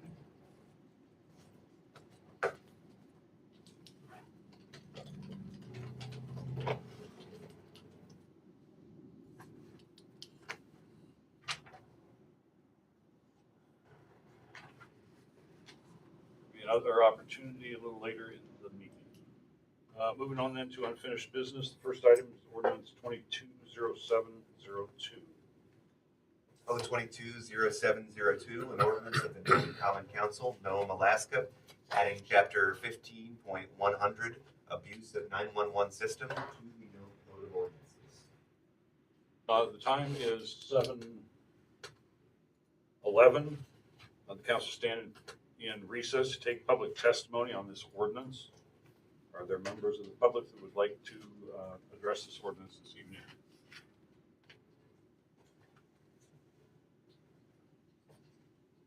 Yes. Good evening. Jim West here with the Nome Emergency Services. We do have a number of people out there that had abused the system. Whether trying to find them or trying to figure out a solution how to give another tool in the box to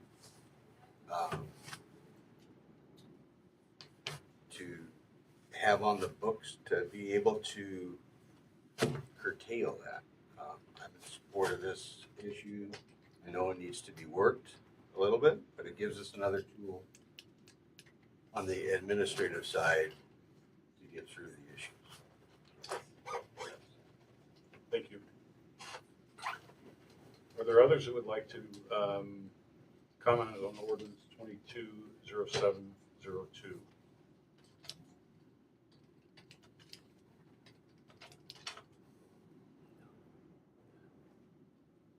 Seeing no indication, council come back into session. The time is 7:12.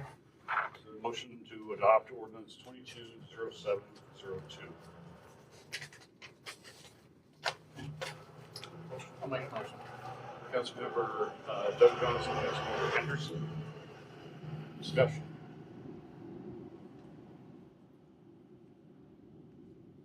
Talked about this at the last meeting at some length.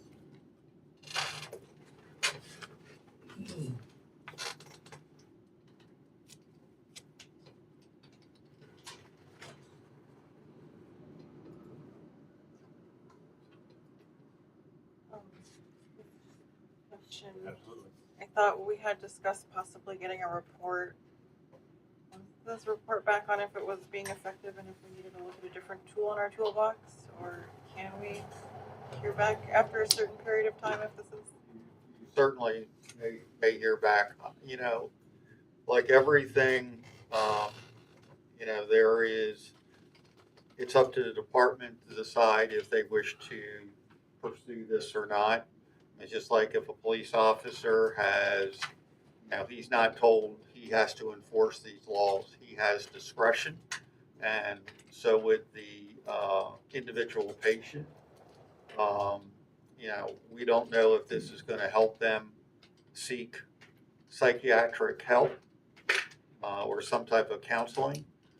But we have, unfortunately, a handful of folks that are taxing the service. And, when the address comes up, people are less inclined to go. And, that person still needs help, because one of those times it is going to be a legitimate fall.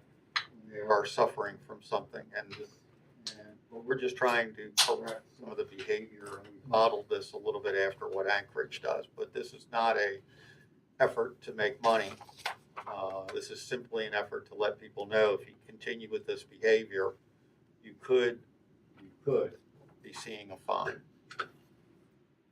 Yeah, I just a little bit suspect that fining is not going to be an effective deterrent, but maybe. Well, I think as the chief says, and we all feel from the administrative side, this is something to have in the toolbox, because there's another greater issue that is happening out on Front Street that is pulling the ambulance department and its staff down. And at times an unwillingness to respond, because I hope it works. I think we're trying everything I think from a staff situation, we're trying everything we're doing. We're interacting probably far more out there than other organizations who should be out there in town, which is a very frustrating thing to me, where it is really outside of our wheelhouse. And, that message is not getting out in this community.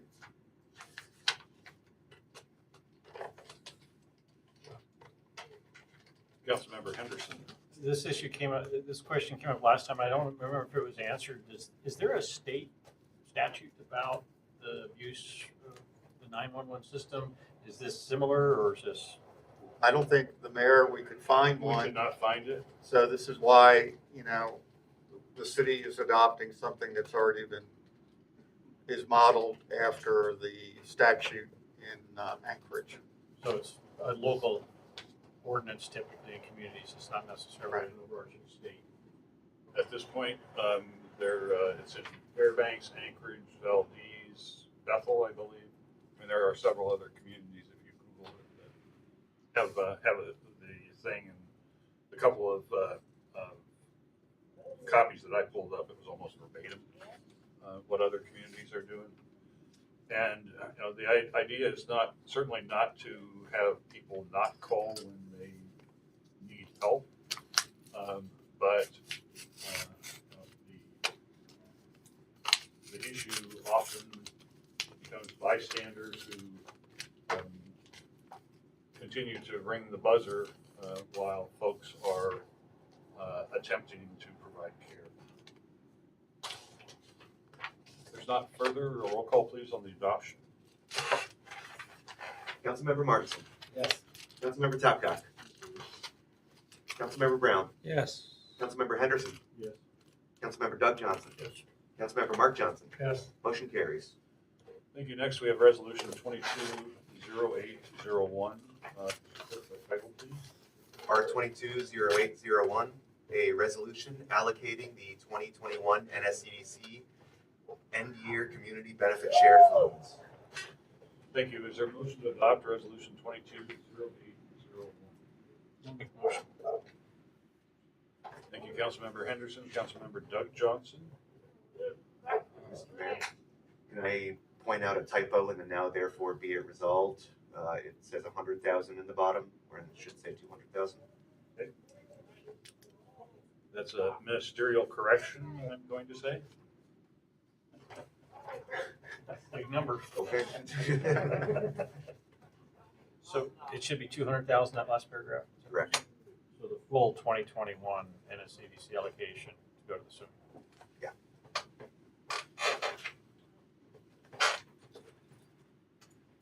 We heard from the pools here about, well, within the last 10 days or so, that it's about $500,000 that's necessary to put into the pool in order to change out the system that sanitizes the pool. And this will be step one in maintenance of the pool that we're potentially looking at $200,000 or $300,000 more for new gutters to be a follow-on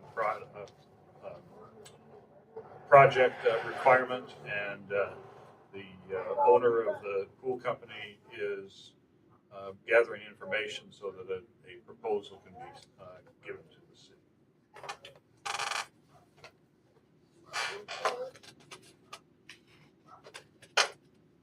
Nothing further. Roll call, please, on adopting resolution 220801. Councilmember Topcott. Councilmember Brown. Yes. Councilmember Henderson. Yes. Councilmember Doug Johnson. Yes. Councilmember Mark Johnson. Yes. Councilmember Martinson. Yes. Motion carries. Thank you. Resolution 220802. Mr. Clerk, by title, please. R220802, a resolution of the City of Nome authorizing the city manager to increase the bounty on junk vehicles disposed of through Haul We Haul. Thank you. Is there a motion to adopt resolution 220802? I'll make the motion. Second. Councilmember Henderson, Councilmember Topcott. Mr. Manager?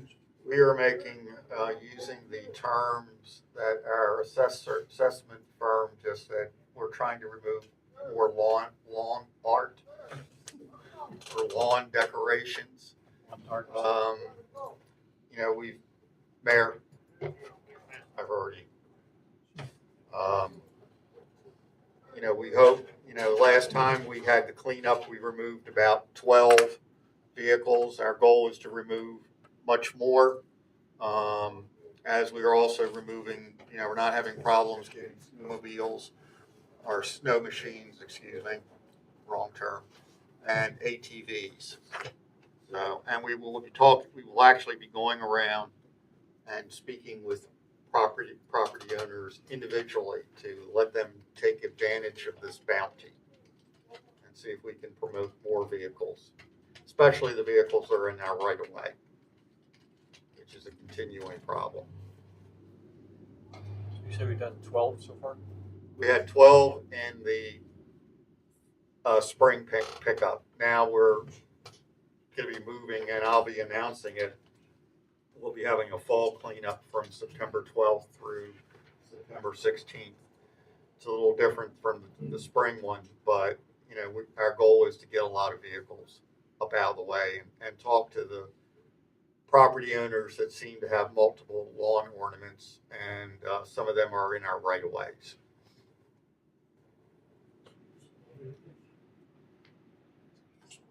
Automobiles. And trucks. Snow machines. Snow machines are at a $25 rate, and ATVs are at a $25 rate. If there's not further, roll call, please, on adopting resolution 220802. Councilmember Brown. Yes. Councilmember Henderson. Yes. Councilmember Doug Johnson. Yes. Councilmember Mark Johnson. Yes. Councilmember Martinson. Yes. Councilmember Topcott. Motion carries. Thank you. The next item is resolution 220804. Mr. Clerk. R220804, a resolution designating September 2022 as Suicide Prevention Awareness Month in the City of Nome, Alaska. Thank you. Is there a motion to adopt resolution 220804? I'll make that motion. Second.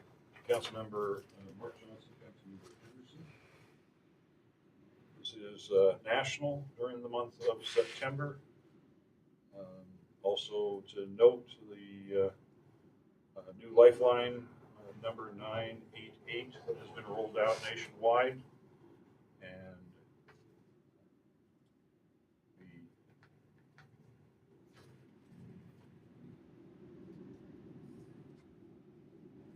all have been impacted to some degree by this tragedy, and it's appropriate that we recognize and raise the awareness. Roll call, please, on this adoption. Councilmember Henderson. Yes. Councilmember Doug Johnson. Yes. Councilmember Mark Johnson. Yes. Councilmember Martinson. Yes. Councilmember Tapcock. Councilmember Brown. Yes. Motion carries. Thank you. Next is resolution 220805. R220805, a resolution of the City of Nome, Alaska, providing for the issuance of a utility revenue anticipation note of the city in the aggregate principal amount of not to exceed $7,650,000 to finance the purchase of diesel fuel for the Nome Joint Utility System, authorizing the sale of the note by negotiation, and authorizing the execution and delivery of a security agreement providing a security interest for the purchaser of the note. Thank you. Is there a motion to adopt resolution 220804 or 05? Excuse me. I'll make the motion. Councilmember Henderson, Councilmember Doug Johnson. This is an annual resolution to finance the utilities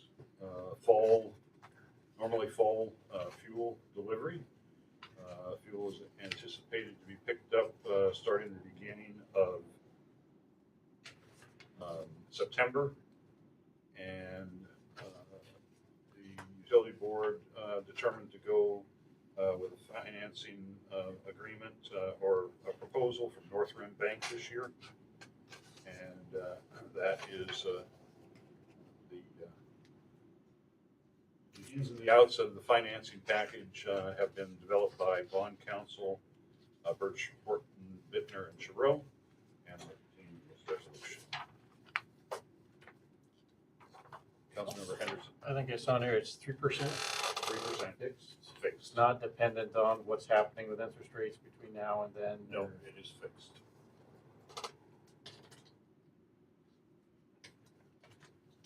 Any other questions? So on that interest rate, so I was a little confused because it says it said 3% plus 5%. Default. Yeah, I think that's a default rate or something. Okay, because there were two. There was the 3 plus 5, and then a 4.2 plus 5. If it's taxable. That is if it's not taxable versus versus a tax exempt tax bond. exempt, which this is. Right. And But so is the interest rate 3% or is it 8%? Is 3%. What's the plus 5? Normally, I'd see like a LIBOR plus whatever. Yeah, no, this is a fixed interest rate on page 5 at the bottom of the first paragraph. At a rate of 3%. If it was to be determined that it was taxable, it would be 4.2%. And then the numbers to which you refer to would be in the investment default. Okay. Just to add that in today's interest rate environment, that's pretty good rate. Yeah. Roll call, please, on its adoption.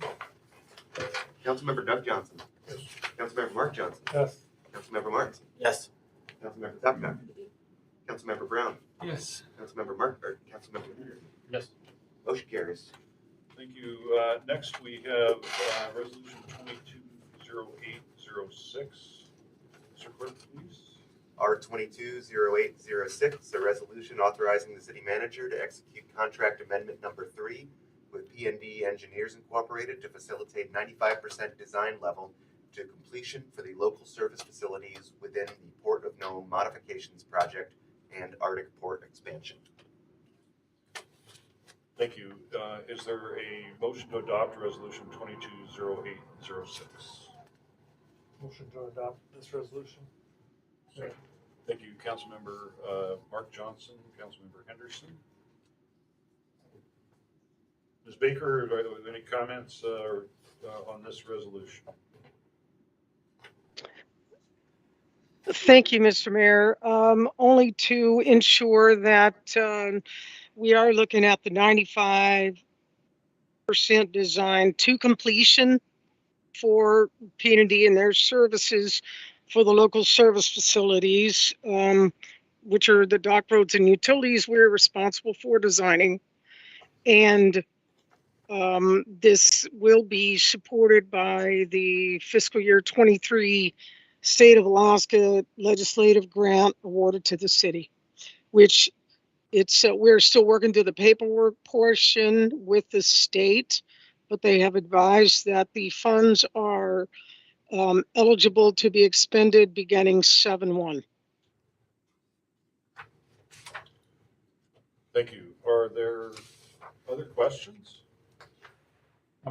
Joy, looking on page 41 under LSF design fees, there's some highlighted and crossed out numbers. I'm assuming that the 1.1 million that we're approving tonight, that's addition to the 2.9 already approved for up to 65%. Is that correct?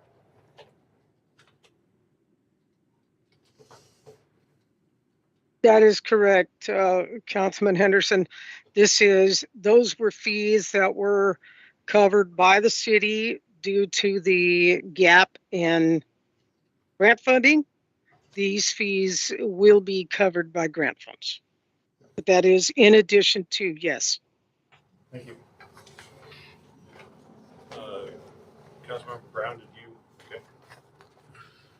If there's not anything further, then roll call, please, on adopting resolution 220806. Councilmember Mark Johnson. Yes. Councilmember Martin. Yes. Councilmember Topcock.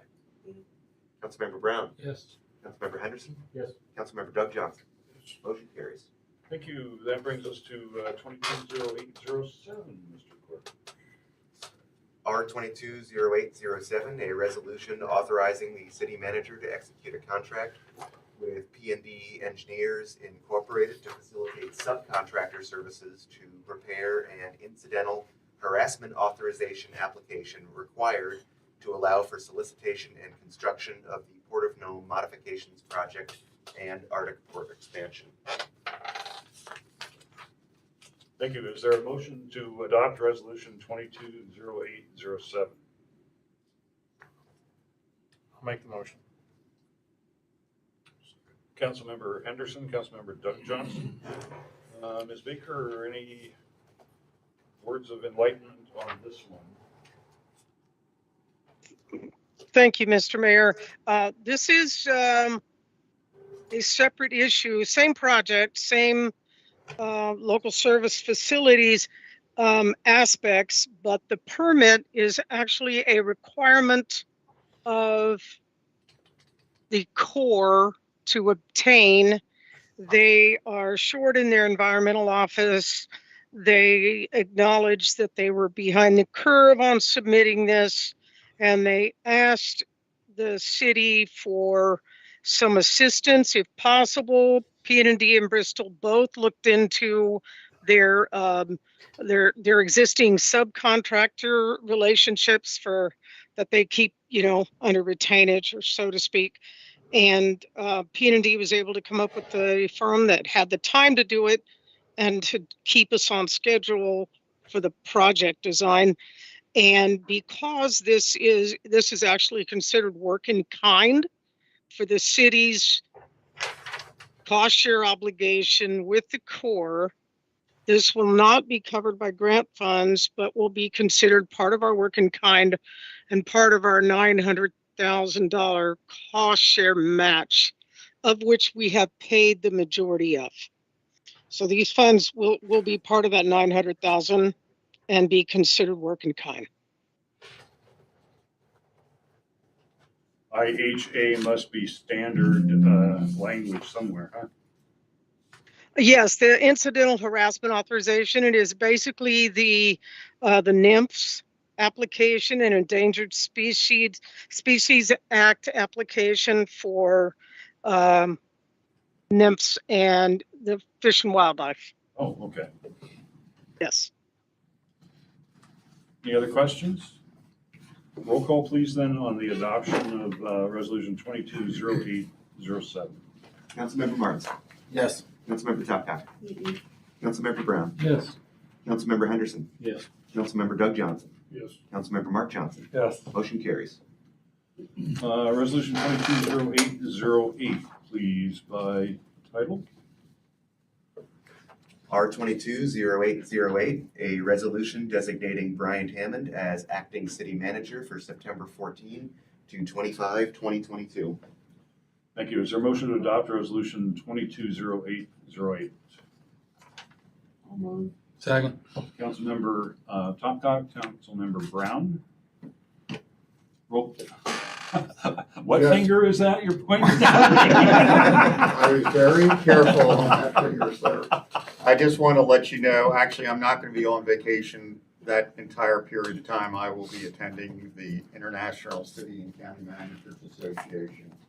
I'm trying to wrap a couple vacation days on each end to go see the missus. That's great. Have a good time. Roll call, please. Councilmember Topcott.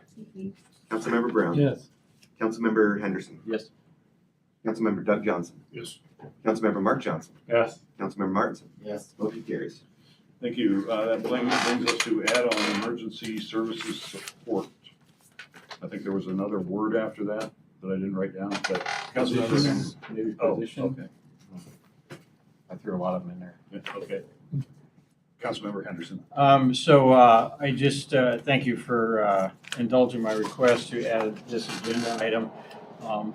As a council, we have had a number of folks that have addressed this body over the last month or so with concerns about the ambulance department, and I think that I don't propose to know the solution, not even close to it. But I do recognize that there is a problem. And so I think that as a council, we cannot do anything. And so after talking with several different people, I realized that at one time, about 3 or 4 years ago, we had a position that had been, I assume, approved by this body. And I think it was called an EMS, Emergency Services Director position. And a job description was developed. I don't know where it went after that, but I don't believe, somebody correct me if I'm wrong, I don't believe we filled that position. And I've talked to a number of individuals, and they have felt that this might be an important step in helping to address some of the concerns regarding the ambulance department and all of the issues that have been talked about. So I guess my proposal is that we recreate this position. I don't, maybe somebody knows why the position wasn't filled, but that we look at reinstating this position, also working with the fire and ambulance service chief on the job description so that there's a good mix or a good integration of this position into the emergency management services. My thinking is that we could use this to develop grant funding. We could look at it from a scheduling standpoint, training support, all these things. My intent is not to insert an additional level of bureaucracy or authority into these volunteer organizations in terms of overseeing the departments. That's not the intent at all, but to provide support in terms of all of the myriad of administrative responsibilities that it takes to run these, both departments, which I'm sure is very time consuming and extensive. My thinking is that this position would not assert authority or control on when you're responding to an emergency or to a fire or to an ambulance call, that the current levels of authority need to remain in place. However, this would be an administrative support type function in dealing with a lot of these, almost like a business manager, and dealing with a lot of the administrative responsibilities for EMS. So that's my thinking on this, and that's why I'm going to advocate that we recreate or reinstate this position, do a budget amendment to pay for it, and hopefully we can fill that position with somebody that's capable, and we can start to address some of these issues. Thank you. Other comments or Mr. Manager? I think you need a second on the motions. Well, that wasn't a motion. He was just telling, Okay, I or didn't was know. it a motion? I didn't hear the No, motion. I would just explain. Yeah, he was explaining my what it thought was. process was, but Yeah. if you need a motion, I can certainly make it. Well, we probably will, but did you want to respond? Well, there's been a lot of comments, and just so everybody knows, Scott and I have spoken about this. There's been a lot of comments about what the Nome Volunteer Ambulance Department has been doing and not been doing. Some people have made written comments in a letter that was in the packet, which there was a lot of error in those comments. And I always have problems, as I think many of you know, that when people come in and throw a grenade and not sit down and talk with us about what has been happening. And a lot has been happening with the volunteer ambulance department and grants that have been received over the past year and a half, including the side-by-side, which was just delivered here after months of trying to get it delivered here, which was raised in another meeting about a year and a half ago, when some in the ambulance department did not want to share with the police department a side-by-side which we had just received for the police department. But now we have secured that. We have secured ambulance lifts to lift patients into the ambulances a little easier. The problem gets down to one issue that we really need to address as a community, is the problems on Front Street. When during COVID, many of the first responders did not want to come down here because of fears of COVID and contracting it. Years ago, we used to refer to the person down on Front Street as drunk down, and then we changed to non-responsive person. And some of those non-responsive persons are some of the ones who are creating difficulties. We had 1,000 calls between 3 buildings to our police and volunteer ambulance department, which is, astounding when you hear in such a short space how many people are called down repeatedly. And after a while, they know what non-responsive person is. And just so everybody knows here in this room, we are now modeling the plan for outside, the same proposal presented to you before I got here in 2019. You have been very generous with the volunteer ambulance department. You have moved from 1 full-time position to 2 full-time positions. You have put money aside to purchase a new ambulance because the hospital would have to buy all of our ambulances. They do not have enough. You have raised this year the stipend. And one of the reasons it has not been raised before is we kept on thinking that we were going to be receiving an increase in Medicare and Medicaid and other funds from the government, but apparently Alaska is not playing well, and from what we're understanding, and we are not going to be able to receive those funds yet. Hopefully it'll come in the future. So I think the city of Nome, the Common Council, the mayor has certainly stepped up in support of what we are trying to do, which is to get the best services. I mean, if Yeah, I can tell you when I first came here, the police chief and I, when we were first getting together, said we wanted no more people to die on the beach frozen. And fortunately, I maybe one because of an accident, but we've not had any. I take what goes on out there very seriously. I go out and talk to the homeless. We're the only building down here that is opening its bathrooms to the homeless. The only building. Yet we still have a problem out there we've had a bar situation. I was sitting out there at over in a parking lot watching a guy exchanging money for booze. And we have not addressed the core issue. And it's not a pleasant issue not to address, because after a while, I think everybody out there, just so you know, is very important. They're a human being. They all have problems. And I know the mayor and I have met with all of the organizations in Nome trying to get something done. Yet we depend on a small cadre of volunteers to address this issue out here. And it is creating these problems where people are a little less inclined, unfortunately, to attend. Now, the comments received by one person in regards to your proposal to increase stipends was, well, it's about time the city council did something. It's about time the city manager did something.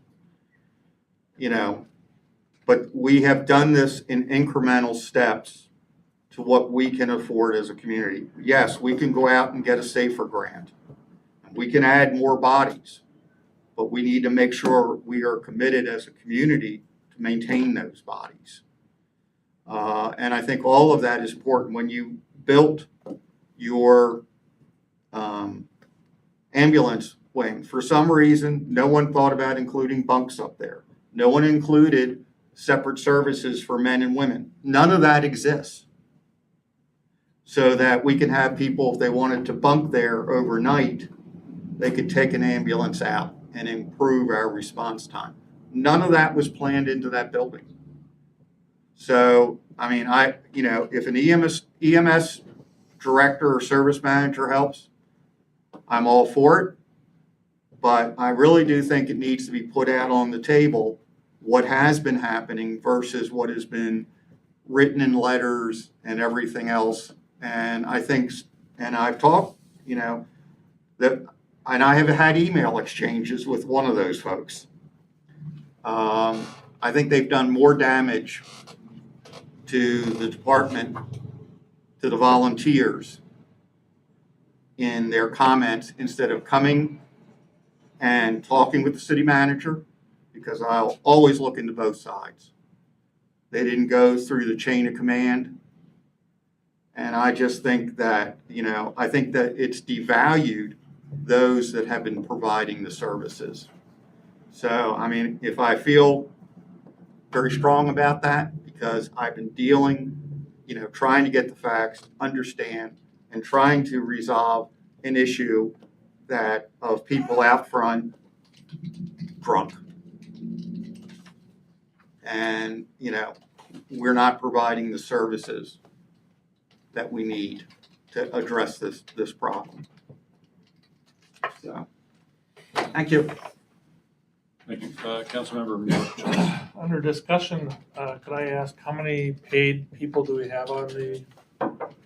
Two. Okay, and I know at one time the city had a administrative type position. We have a part-time. We have a part-time. That's a separate position.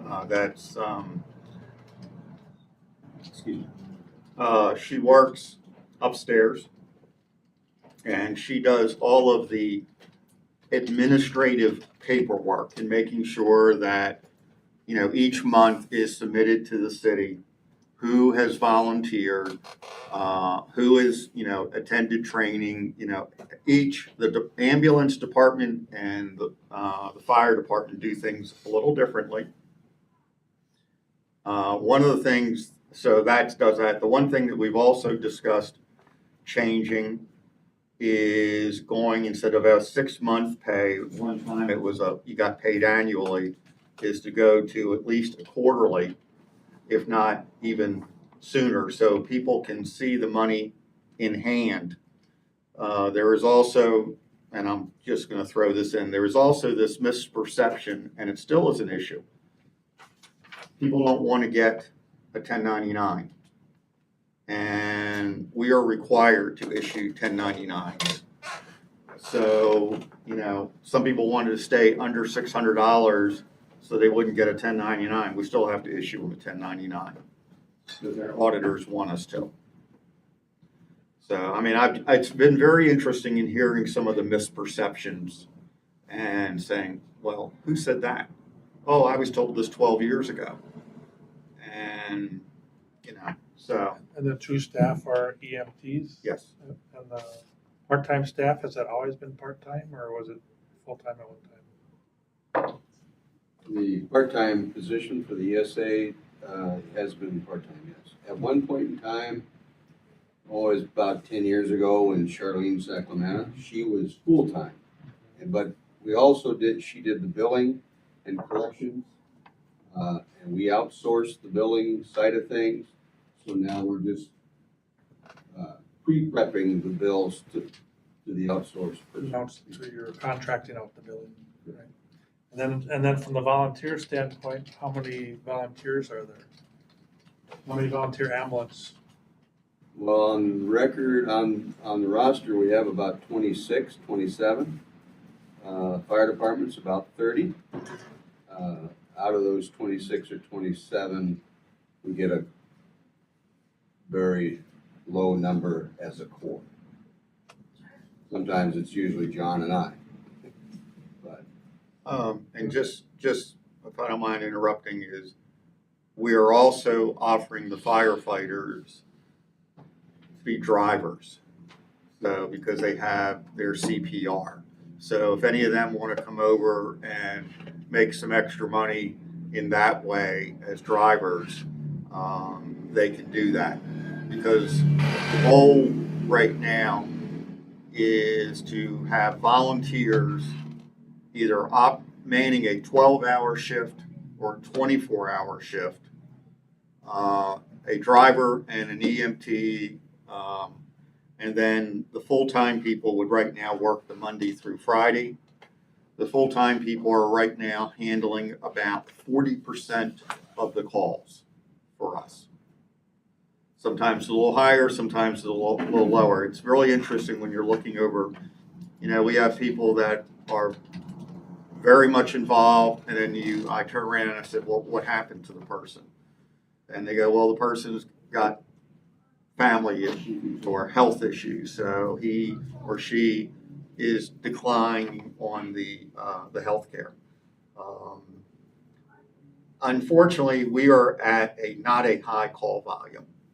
That's the other mystery, that we don't have thousands of calls into the ambulance service. And actually the call volume has gone down this year, and I'm not sure why. I don't know whether it's the day shelter operating better. I do know that I've tried to get the hospital, and they've done that. I can see it sending the bus around more frequently to pick up clients, but I haven't seen yet staff coming down and working down on Front Street with the clients, and that's the one thing I've also asked. And unfortunately, I'm not an EMT and I'm not allowed, I don't touch anybody down there, but I would certainly like to carry smelling salts sometimes to wake people up, because that's what we do, or that's what I ask the police officers to do, to come down and wake them up. And, so, because the rules are out in the front are this: you can't drink on the stoop, which I know is happening, so I'm not a fool. You can use the bathrooms, but you can't come in City Hall drunk. And you can't sleep on the front of the property here. And overall, that interaction has been pretty good. And, and the police officer is checking, just so you know, because that's one of the complaints that I've heard, that we don't have enough police. The police are handling over at the visitor center. And every day I see them down here at least once or twice back behind the visitor center. Now, obviously, when we start moving into the fall, the dynamic changes dramatically, but then Nest starts opening up. But I just want to give you a full understanding of what is here. I'm not speaking against what has been proposed, but I do want accurate information out there. Because both our volunteer ambulance department and fire department do a darn good job. The day we had the fire over here across the street, we had 14 people down here in a snap of a finger, and rescuing people that could have been involved in a bad situation up there. I think we all agree that we have a tremendous volunteer,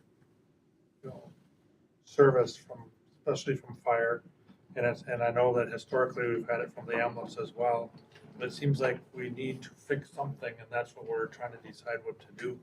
So that's why I started to ask a question, is trying to better understand. I know John and Jimmy have been at this for a long time, decades and decades. Is this volunteers, the 26 that you referred to, and only a core? Has that been that way for a long time, or something changed with that? One by one, they drop off because they are not willing to come down to Front Street to pick up the same person day in and day out. There's a few of us that will do it, but most people are fed up. Yeah, I mean, I've personally been involved when the ambulance came down, and Rose did an exceptional job. And I think you came to the call as well at that particular time. But I don't think anybody's debating about the jobs that people do. It's just how do we fix it? Do we need more EMTs like the lady that came from the hospital suggested? Do we need this support position like we're kind of suggesting now? Do we need a director like that was passed at one time but then kind of failed because it wasn't really, I don't know if it was really the right thing to do at the time? Well, it was, I think it was a combination of a couple of things. One, a candidate identified at the time the position, was seriously going through recruitment. I don't remember if he accepted the job and then turned it down at the very last minute, or there was an issue that, somebody had been identified for it. Two, I think, at the council, at budget time too, we heard a lot from Mr. Vaden about this, some state funding or federal funding that was going to be, coming through that was going to allow this to become, a totally paid service. Well, Glenn was mentioning that Alaska doesn't qualify or can't qualify or hasn't qualified, and so it became an issue again of funding and.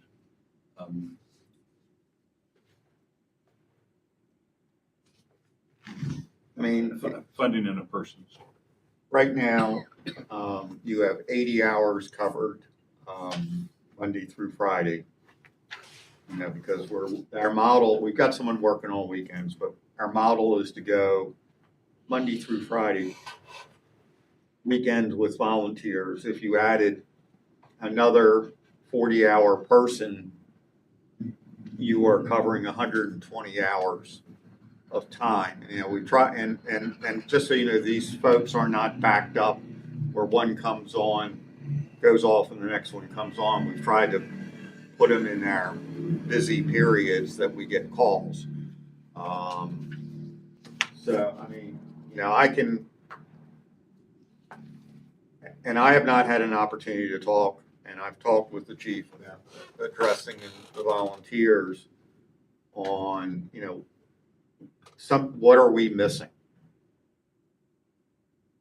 I mean, the SAFER grant, we can write it. It doesn't mean we're going to get it with the low volume of calls. But everybody's life is important, and I recognize that. It's just getting some of these calls that are repeat people who, and some of them are suffering severe trauma. And I understand that. And I understand some people will also put on a show when we don't respond fast enough. You know, but the ambulance department in the city is there to respond. So as I mentioned to the council member on Friday when he came and talked to me, I said, I want to take this under advisement. I'm not against it. I want to get a chance to dig out the job description and see exactly what the model was that they were looking at I think it was in 2019. And there was something else happening in the community at that point in 2019 that for some reason the position did not move forward. And it, you know, so I think this deserves further discussion, but I couldn't tell you whether adding a full-time EMT would be the same as bringing on an emergency management services director who is going out and turning the earth over to find grants to see if we are eligible for them. But as I have said, I just want to make sure everybody understands that you've heard this term SAFER grant. That is a term that is used for paid companies to bring on paid personnel. And it's very much like the grants for bringing on a police officer. They usually last 3 or 4 years. They fund the position and the funding gradually goes down. And then that allows the community to be able to budget and swallow the full cost of that police officer. However, after the 4 years, you can't say we're going to fire the guy or gal and go out and hire a new person. You know, the idea is that you are building your paid department, and the feds will help you. The other follow-up I have is, as you know, I've always advocated many times for community service officers, and we've had a few, but where are we at with those? We have advertised, and we have had absolutely zero applications.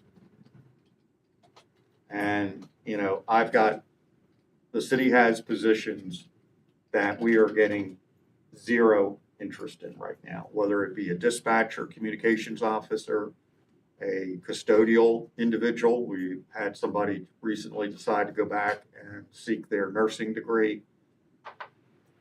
We've gotten one new police officer that's coming on board at the end of the month. And we are re-advertising today on Indeed because our HR manager is out right now. I wonder if we can, I don't know who replaced Lance Johnson up there. What's his name? Her name? Kira Eckenweiler. Okay. It would be, I think, helpful maybe to have a little meeting with her and see how past policies are either being maintained or changed.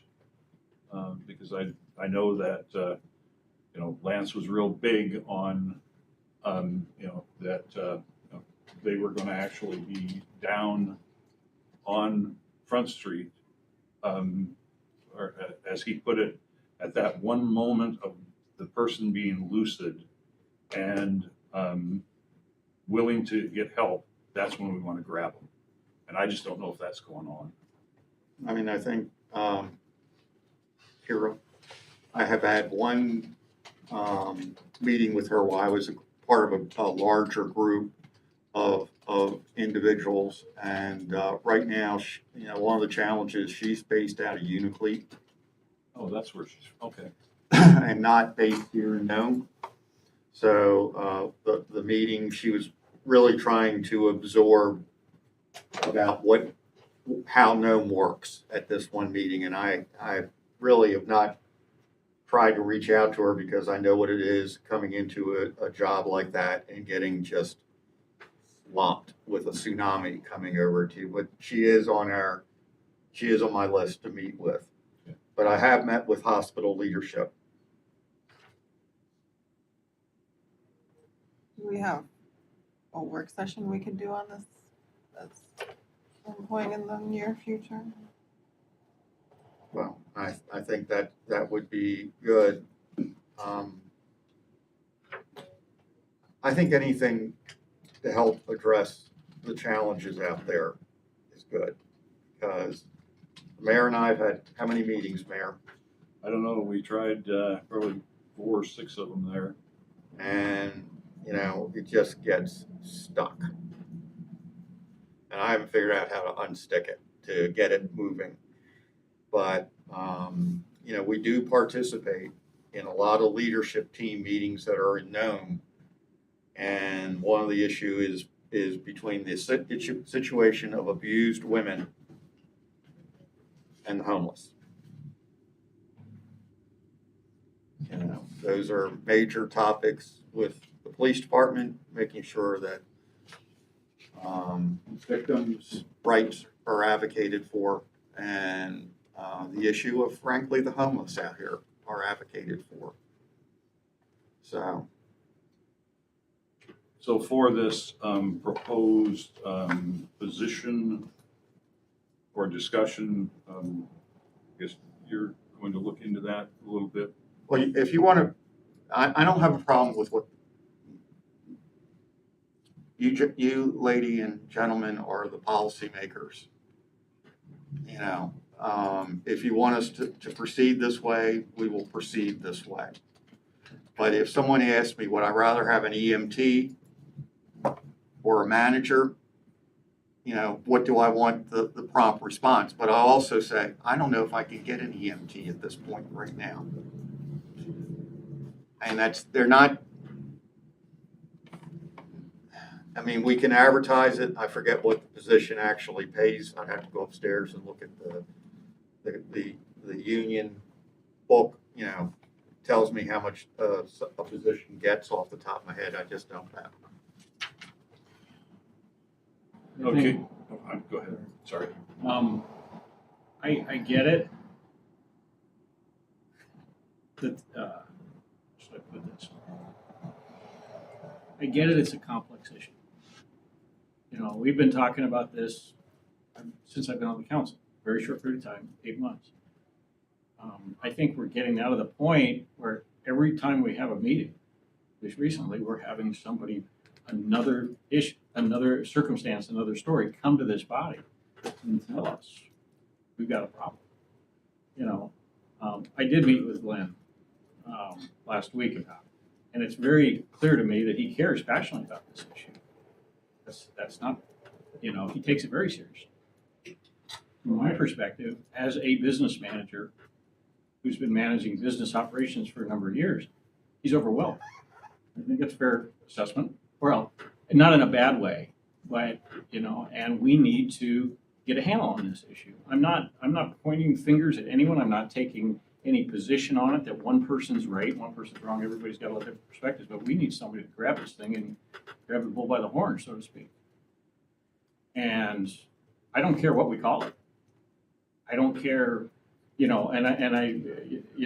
I think it's important that the leadership of these volunteer organizations have input into creating a position that's going to work. We don't want to put to have the council say, here, we're going to do this, and then have leadership say, no, that's a terrible idea.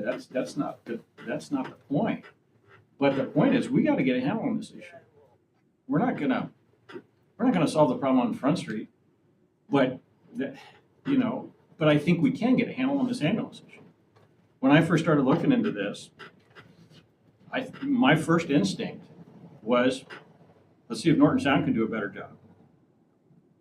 Because if we can't do a good job at it, and I'm not saying we're not doing a good job, there's a lot of, challenges, but, if we're not able to effectively execute on running an ambulance service, and if we have folks continue to say, to bring these issues up, we need to look at something else.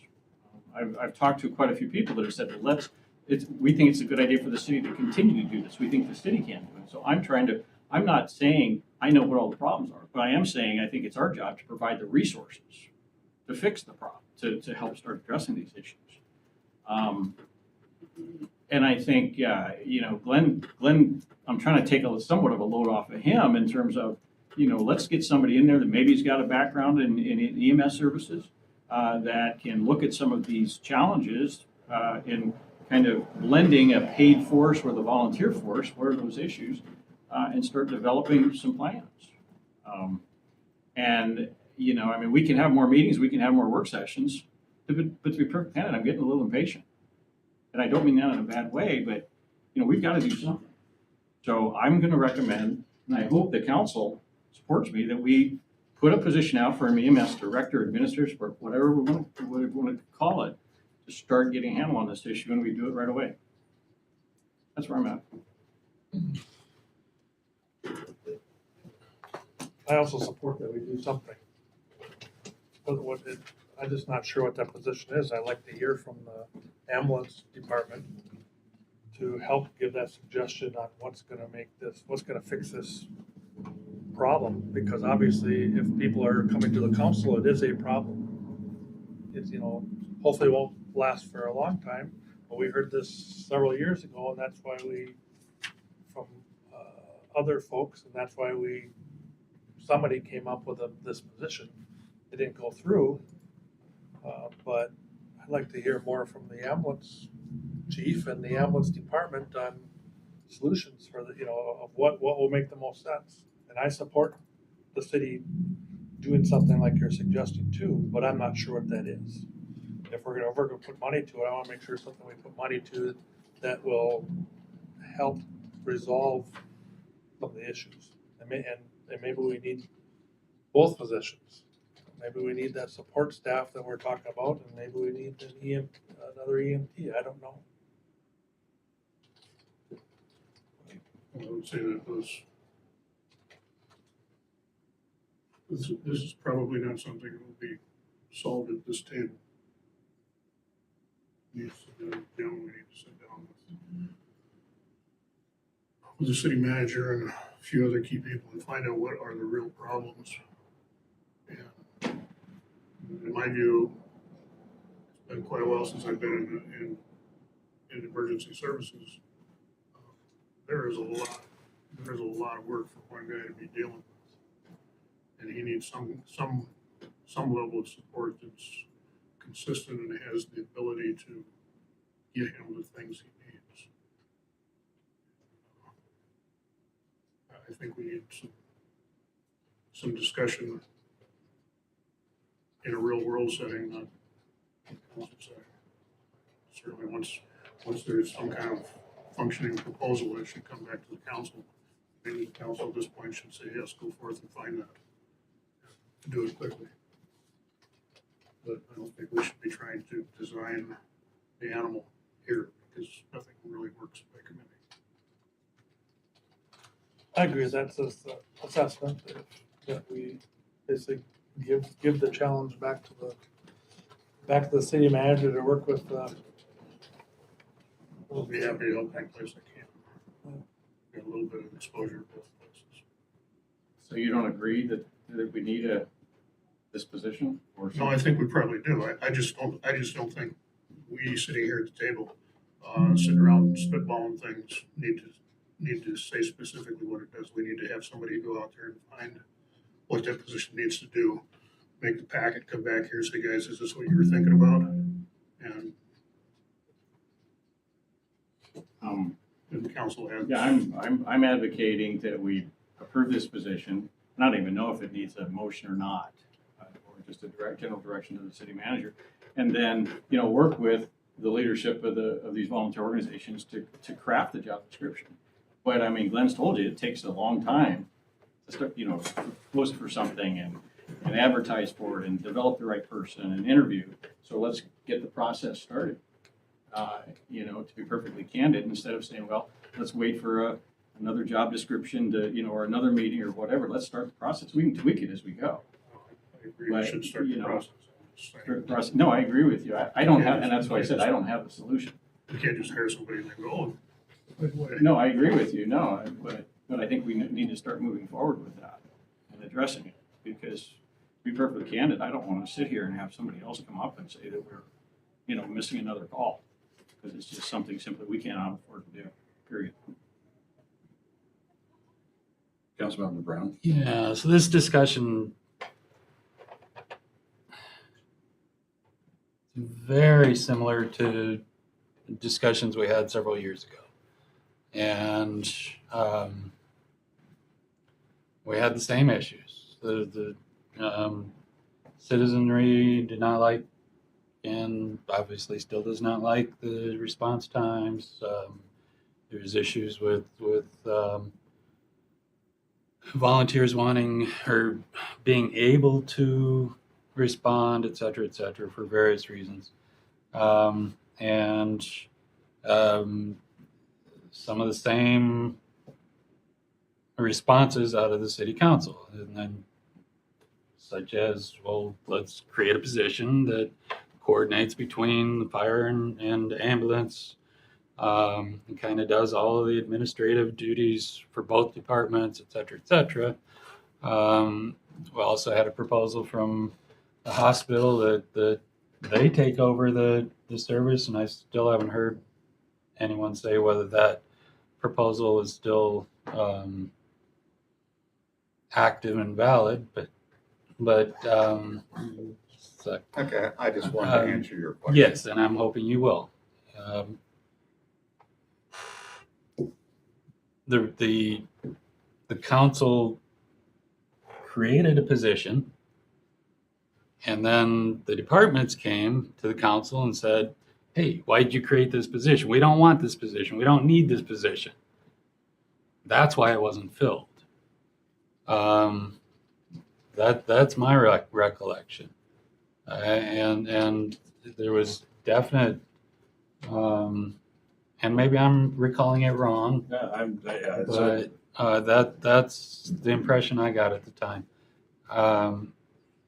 The departments also objected strenuously to turning over the function to the hospital, because we're going to get all this money from this grant that we just applied for, and we can't get that money if the hospital's doing the function.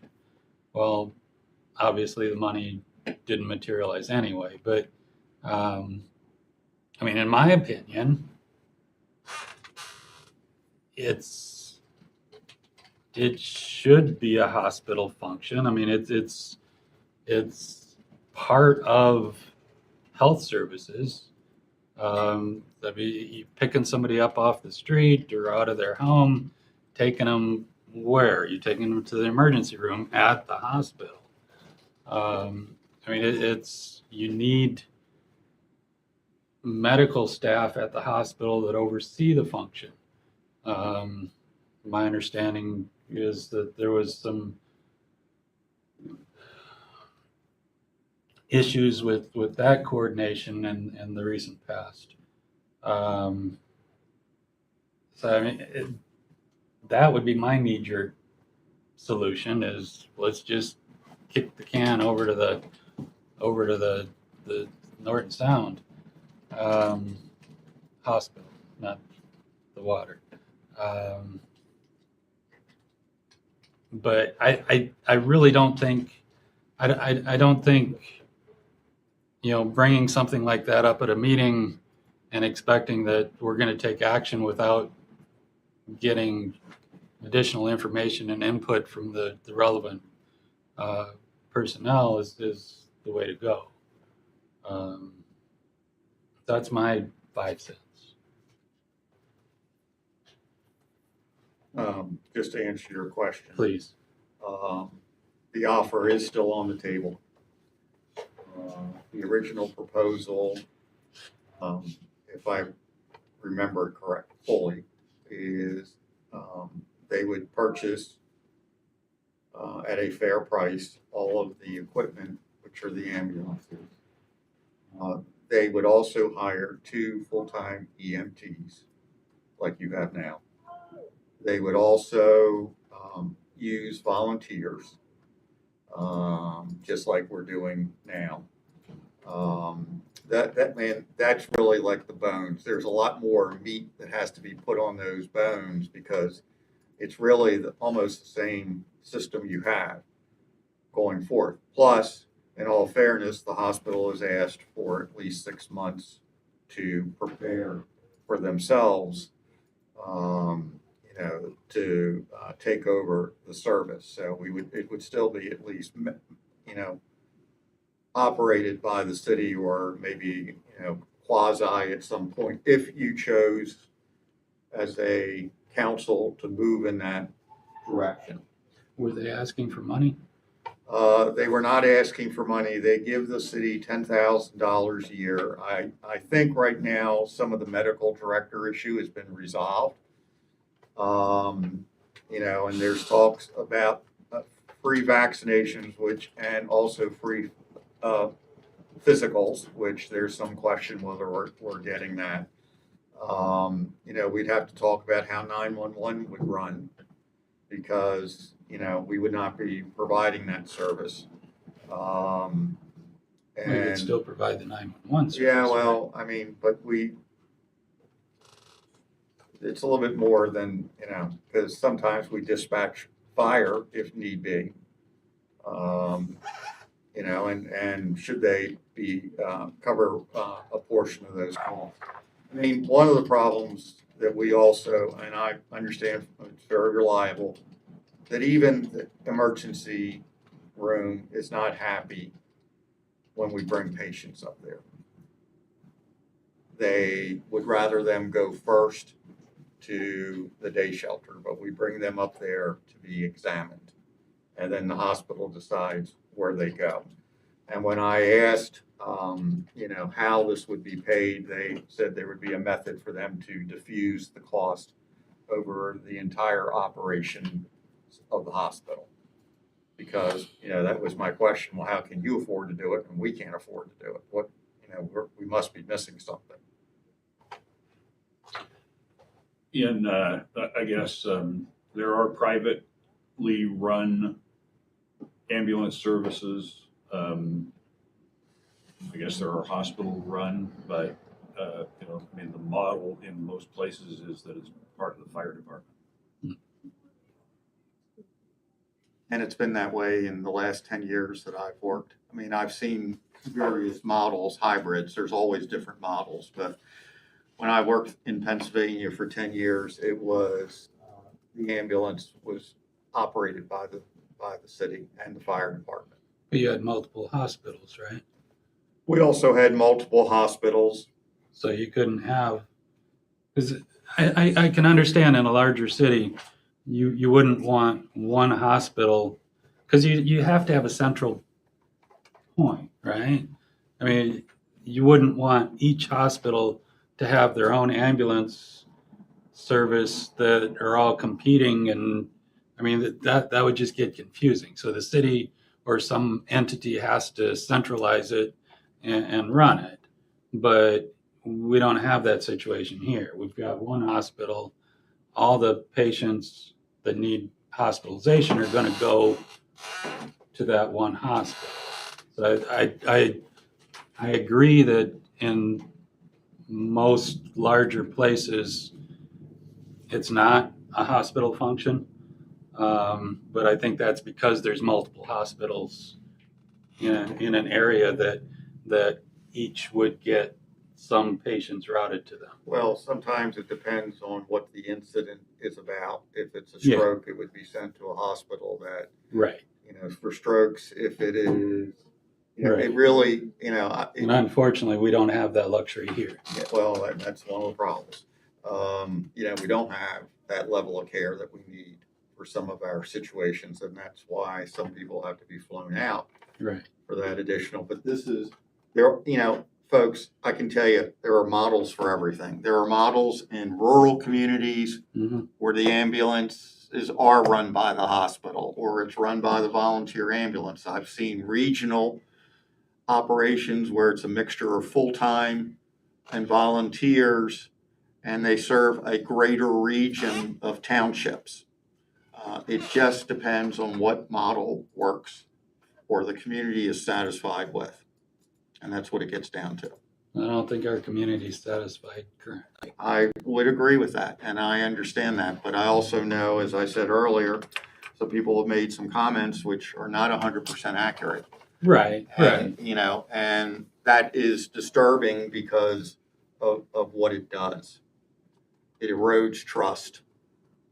And, It lowers the morale of the people that are there that are doing a really great job. Right. Well, we're not gonna accomplish anything more here, Glenn, if we can get the job description, if you'll pull that out and dust it off and meet with the folks to see if that can get hammered out. I'm going to ask for also, if you don't mind, Mr. Mayor, I would like, I know that Councilmember Henderson is very interested in this, and if another councilman wants to be part of the process, I would certainly welcome them to be part of the process. Because some people don't, the city manager hears a lot, but he doesn't always hear everything. And obviously people are conveying their concerns. You laugh, John. No, I've learned to hold my tongue. Not enough sometimes, but I'm holding it. So we're going to create what's the plan then? To create a job description? We're going to pull the job description. Let's sit down and talk about it. Okay. And, I don't know, you guys meet, as a council, you meet 3 weeks from now. This is one of the months where you have a 5th Monday. Can we make it, I don't think we need a motion to approve this position.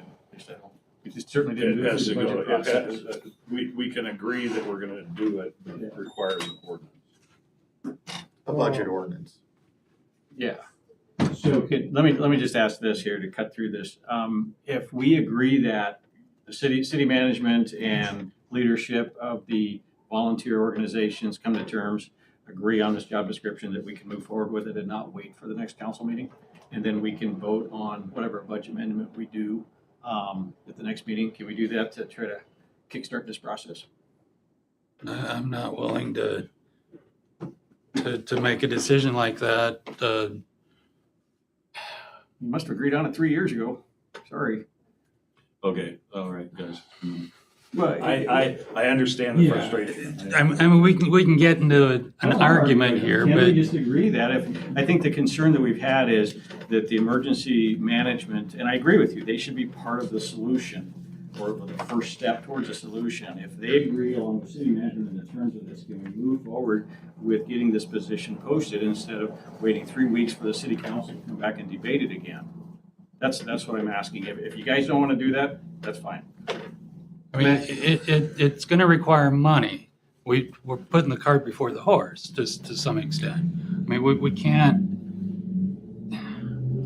can't create a position that's not funded.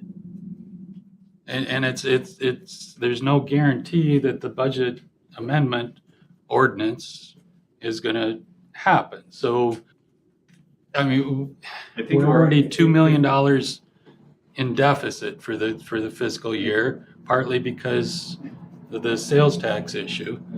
If we create another position that's going to require funding on an annual basis that there's no funding for, I mean, Okay. I think there's a bigger issue. So what do we do this? We approve EMS, city management agree on what this position looks like, what they call it, what the responsibilities, who they report to, those kind of things, right? Yes. That's a management issue. They agree on it. They move forward. Then they come back and say, okay, we've decided that this position is going to need X in terms of funding. And then we as a council, vote on it. I agree with you. We shouldn't be going through the nitty gritty of a job description. That's what we pay Glenn to do. Exactly. To work with the necessary parties to come to agreement. We vote on the budget issue. We don't have to wait for the details of the job description to come out and make a decision to approve it. Because what's going to happen, and then if we don't do anything, and then 3 weeks from now, when we have our next meeting, we're going to come back and we're going to start debating the nuances of this job description. That is not our job. Our job is to provide the resources necessary to fix the problem. It's Glenn's job to figure out what that solution is. That's my perception. Right. And what you're saying is you've got the solution. I'm not convinced that is the We're going to solution. hire somebody to help us come up with a solution. That's what it is. We can't afford to sit here and keep kicking the can down the road. Okay, so the folks that are going to get together to discuss or come to an agreement on this may agree that that's not the position that they want. So And that's exactly that what could I'm be, trying to say. but let's get together on it and move from there. Can we schedule a work session? But I don't like in person. I'm not sure the procedure, but if I may make a comment. Yeah, The discussion? You can't, but go ahead. Okay, and it can wait, but it feels very relevant to what's being discussed. So I wanted to mention, I am not here today on behalf of Norton Sound. I work there. However, I did speak with Angie before today's meeting. She had a meeting with Glenn Steckman on July 22nd to rediscuss the possibility of Norton Sound taking over the service. And the offer is still on the table, and they're capable and ready to do it October 1st. Well, it was 6 months when I spoke with him, just so you know. I just got an email from her topic. So I just want to share it because it seemed relevant to the discussion. Thank you. Thank you. I'm done. So Glenn will get a meeting Well, together to talk. I just don't want the can to get kicked further down the road. So that's why I'm just asking, can we schedule a time right now that we address this? Because it seems like an urgent, somewhat urgent situation. I mean, if people are out there making calls and not getting responded to, and there's citizens who are having to load them up in their own cars, regardless of anything else. I mean, clearly this has been a topic for years. Like Glenn just mentioned, this is one of those weird months where we have an extra Monday. Could we just, in between now and the next city council meeting, schedule a work session where we pull NSHC folks, whoever else, volunteer fire department, not ambulance department, just the folks that we need in the room to actually come up with a solution that will work, rather than us sitting here spinning our wheels trying to think of hypothetical things that might work, but in reality, who knows? I don't know. I would support a work session Like- if that's the next step to get something done. The 29th. I hate to post that.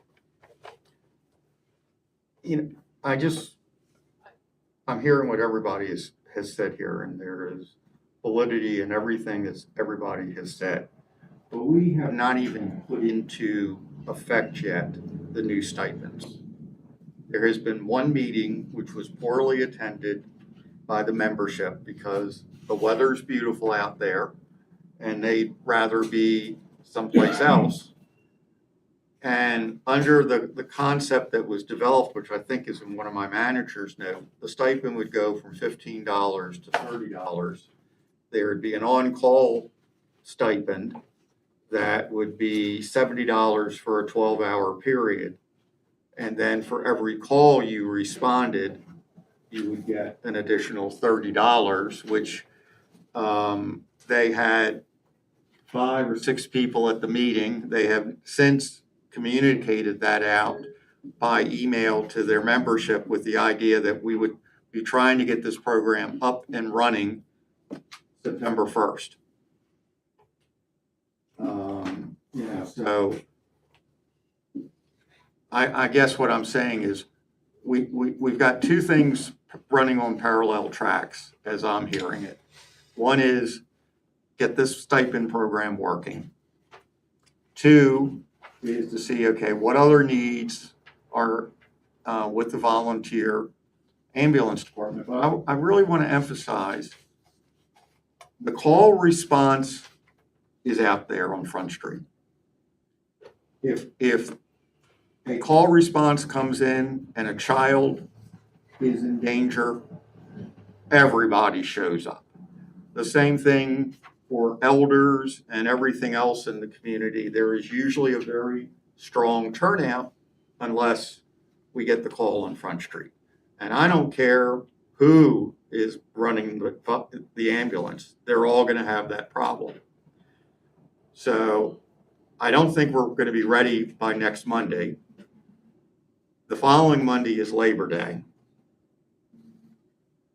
And your next meeting is on the 12th. And I will be bringing in 2 council members to discuss this with. So it's not going to be nothing being done because we're trying to do things right now. We're not just, saying, oh, there's nothing we can do. I mean, so that's the best I can offer you. They had a meeting, the fire department, I think, had a meeting on August the 9th, Jim? I would imagine that was Wednesday, yes. Or the 10th. And that was the meeting, they had a low turnout. So they're actually, this Wednesday, they have a joint training session with the police, with the ambulance and the fire department on extrication of people safely in an accident. I will talk with the fire chief on what he would like to do. Meet Wednesday night, I will be there. Because we all want to get this right. And I think that's where everybody is coming from. And, I may want to talk to our current person, see if we can boost her hours to be a grants writer or help there and, do another EMT, or maybe the emergency services manager. And I, when I spoke with the Councilmember Henderson, I'm open because we're trying to figure out how to solve the problem.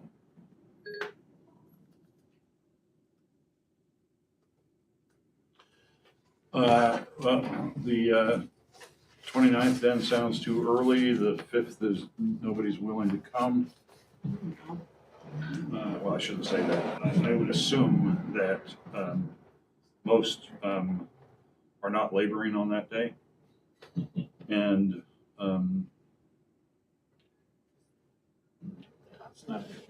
but let's see if we can, if we can't do it by next Monday, let's not wait till the 12th, even if it's the 8th or the 9th. But within 10 days there, we should be able to come up with a date, right? That's fine.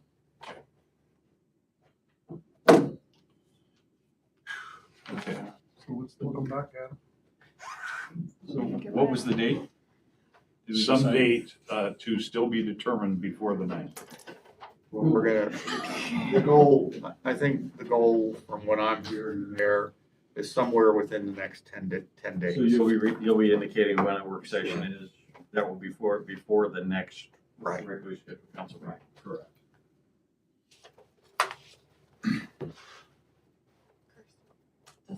That's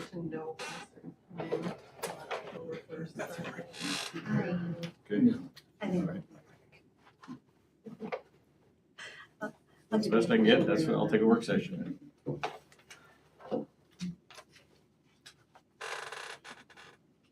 We're gonna wait just a second for council member to return. Anybody else need to get up?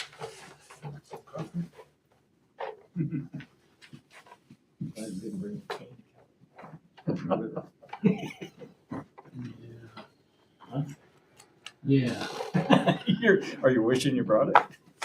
that or, a little shotgun. Loaded with salt. Spitball. Spitball gun. Yeah, there you go. Yes, sir.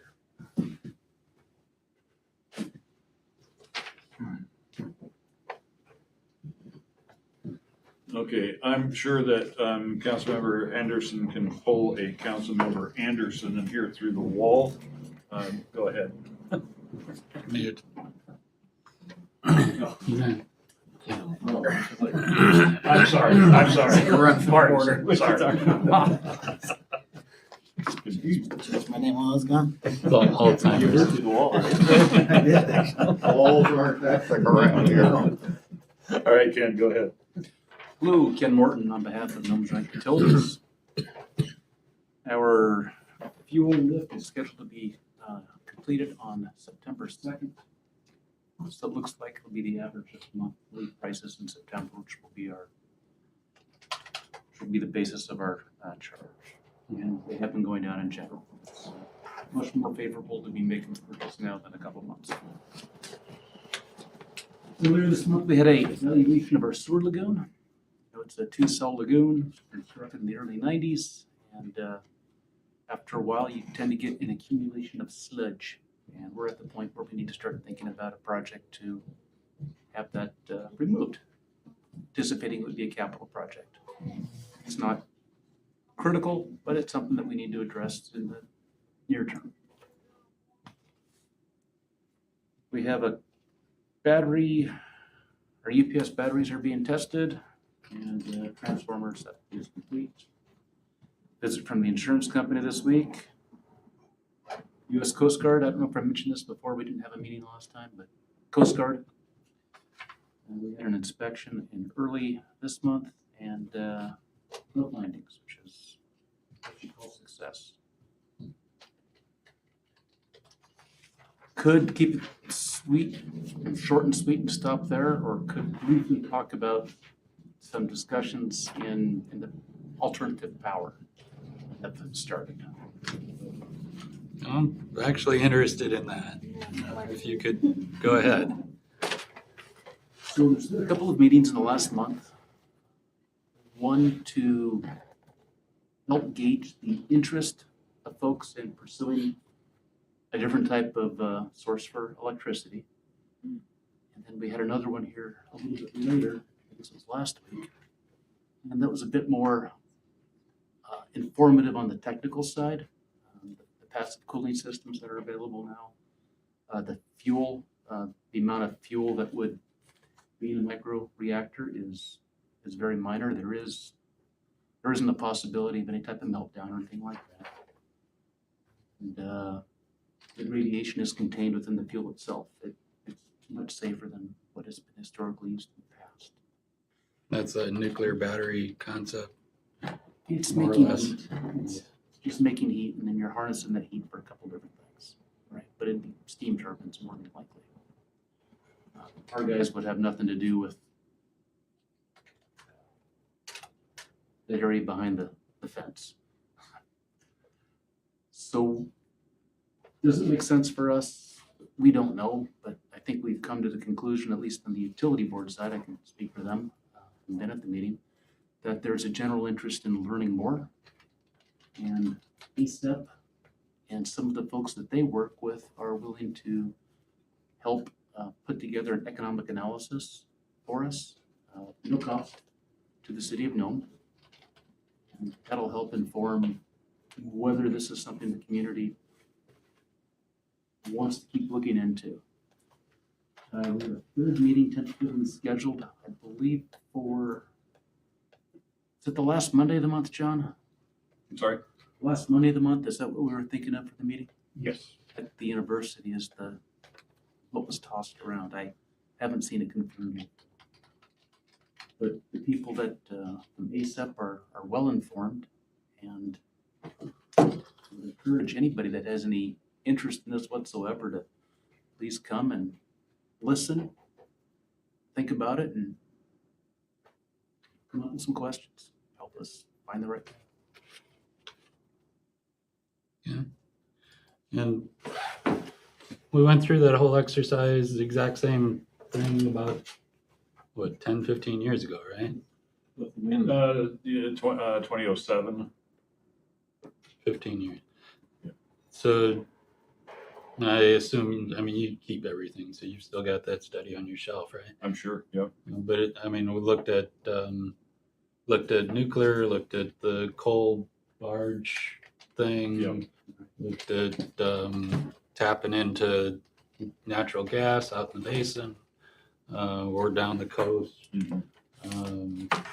wind, solar, several Yep, things.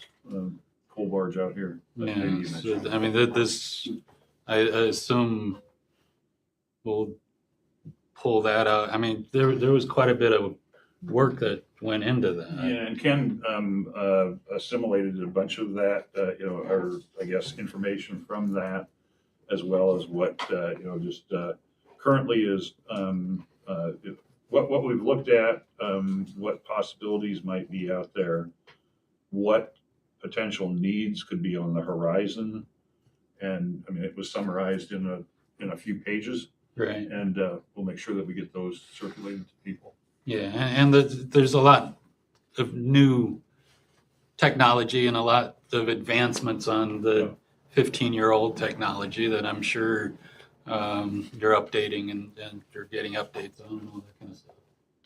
Gwen Holdman, she's a really good resource. I'm glad city's talking about working with ASAP. And she has access then to some other university types and right. We're trying to keep this not in the manufacturer realm at this point because we don't want to be jaded or right. by one person or problems. Yeah. So yeah, they're more than willing, and we will be scheduling more sessions here that we can all learn together and like Ken mentioned, we're not sold on this, but it's certainly worth, very interesting, and we ought to be looking at it. I'd definitely be interested in sitting in on a meeting. Sure. We'll make sure that you're all specifically contacted for next time. Isn't that exercise that was done 10 or 15 years ago, and I think Holden was actually involved, wasn't kind of the end result of that, the wind project? The city's wind project, yeah. In Banner Wind. Not so much. Because I remember there was a lot of that study, and then, they looked through all those options, and I think kind of they settled that wind was the best of those solutions. And then from that, in a separate process, then developed the City Wind Project and the Banner Wind Project. So that was, I just putting the dots together in terms of, that was the end result. Kinda.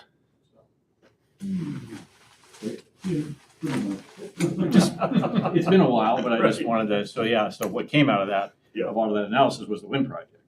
It was the most cost-effective solution, and it was recognized at the time that wasn't going to be a total solution, but it was the most cost-effective way to do something. Just putting the dots together. Yeah. But Banner was, it might have been a spin-off, but it definitely wasn't. No, I think Banner was in place before we. By the way, anyways. Anyway, we got the reports and we got another little deal, and we'll get that circulated to everybody. How many gallons of fuel are we buying this year? Are we still the normal around 2 million? 1.7. 1.7? It's the lower limit of what our contract threshold is, unless we go back in time and renegotiate it. And it's not quite all of it is going to be priced off of September. There's a couple of small chunks that are priced earlier, correct? Right. So somewhere around 1 million gallons we have settled on pricing already for, and then the balance is a little over 700,000 gallons. The idea was to spread out the pricing risk over a period of time. Strategy.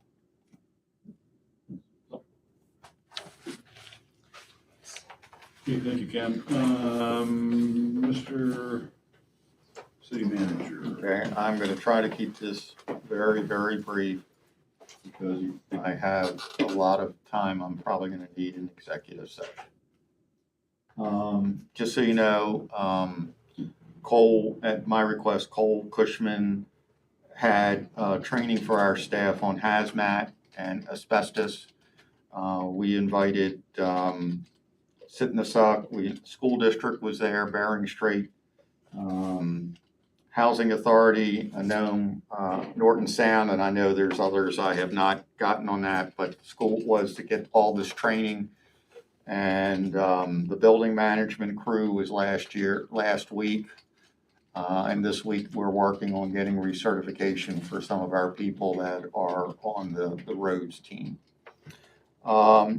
We had a lengthy meeting today, Cole, Matt, and Cliff McHenry and I, with Bristol Engineering, RSA Engineering on the proposed, they're at 65% design level for this building and for the rec center. We had a lot of questions in regards to this building. We did not have as many questions in regards to the rec center. So we have still not seen the pricing for this building. We have seen the pricing, for a rec center, we have seen the pricing on this building, which is far higher than what was budgeted 3 years ago. We have made some recommendations, which, I'm very satisfied with, on some plan changes. So we will see what those numbers come in. Also, to remind everybody, on Friday night, New Gold House, Nova Gold is having the meeting here from 4:30 to 6 o'clock. And if it needs to run longer, I'm sure that will be available for people to make public comment on that particular issue. And that's really it, other than what's in my notes. Okay, questions for the city manager? I don't really have any questions, but I want to appreciate two things. One is setting that public session or open house for on the Gold House. I appreciate that. And then also the visitor center looks great. We spent some time over there on the outside, and I know the city's got some plans to address the inside, and it looks really nice. So I appreciate all the work that you and Cole and his team are doing. It's a huge improvement, so appreciate it. We want to, everybody, I have to say, everybody is kind of charged up after they did the mini, and they now feel that they can really take on some projects. And I want to thank you for supporting the staff and me on that project. Okay, if there aren't others, Mr. Clerk will call for the hearing on the abatement to be at our next regular meeting. Does that work? Yep. Okay. And then you can give us a timeline at that time, or I assume that works timeline wise. There's a whole bunch of. We have 21 days. We can.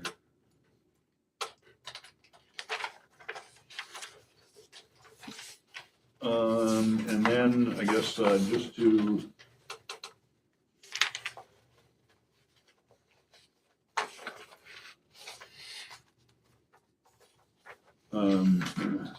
If Joy has anything there. Joy, did you have anything you wanted to add here? Mr. Mayor, the only item would be the motion from the Port Commission. If the council wanted to direct the manager or myself for your signature to request that the Corps pursue congressional action to keep the south and east walls and the specific dredging footprints as federal features. That would be up to you guys. I think the district is waiting for a letter from the city. So, Other than the May 23rd letter? sorry? Other than the May 23rd letter? Yes, because their results of their investigation found out that whether it remains federal or whether it is changed to the non-federal sponsor, meaning the city, both of the directions require congressional action. They were unaware of that. They have been educated by their legal department.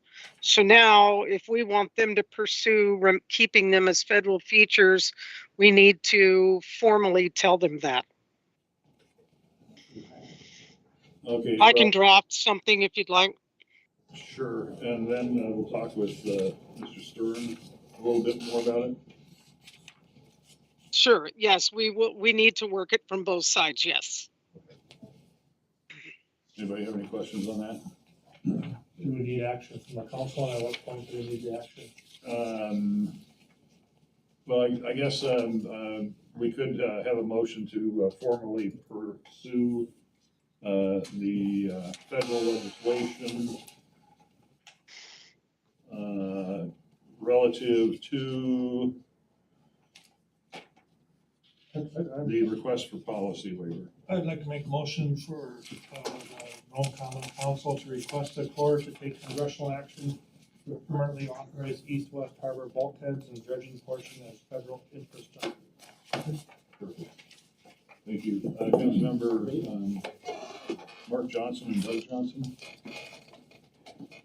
Any roll call, please. Councilmember Brown. Yes. Councilmember Henderson. Yes. Councilmember Doug Johnson. Councilmember Mark Johnson. Yes. Councilmember Martinson. Yes. Councilmember Topcock. Motion carries.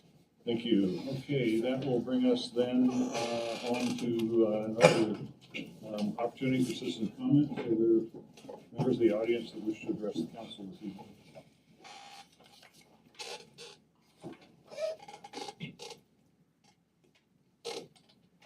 Okay. Okay. Thanks, All guys. right. All right, thank you. All right, seeing no indication, then we'll move on to council member comments. Councilmember Henderson. I've said enough tonight. No comments. Councilmember Doug Johnson. Councilmember Mark Johnson. No comments tonight. Councilmember Martinson. No comments. Councilmember Topcock. Well, we are holding a workshop tomorrow at noon on, what is it, the Grand Education, I don't know, Northwest Campus, how to run for office. We have multiple seats up for election this year. Please come join us and learn about what it means to be on city council or the school board, utility board, all that really, really fun stuff. Yeah.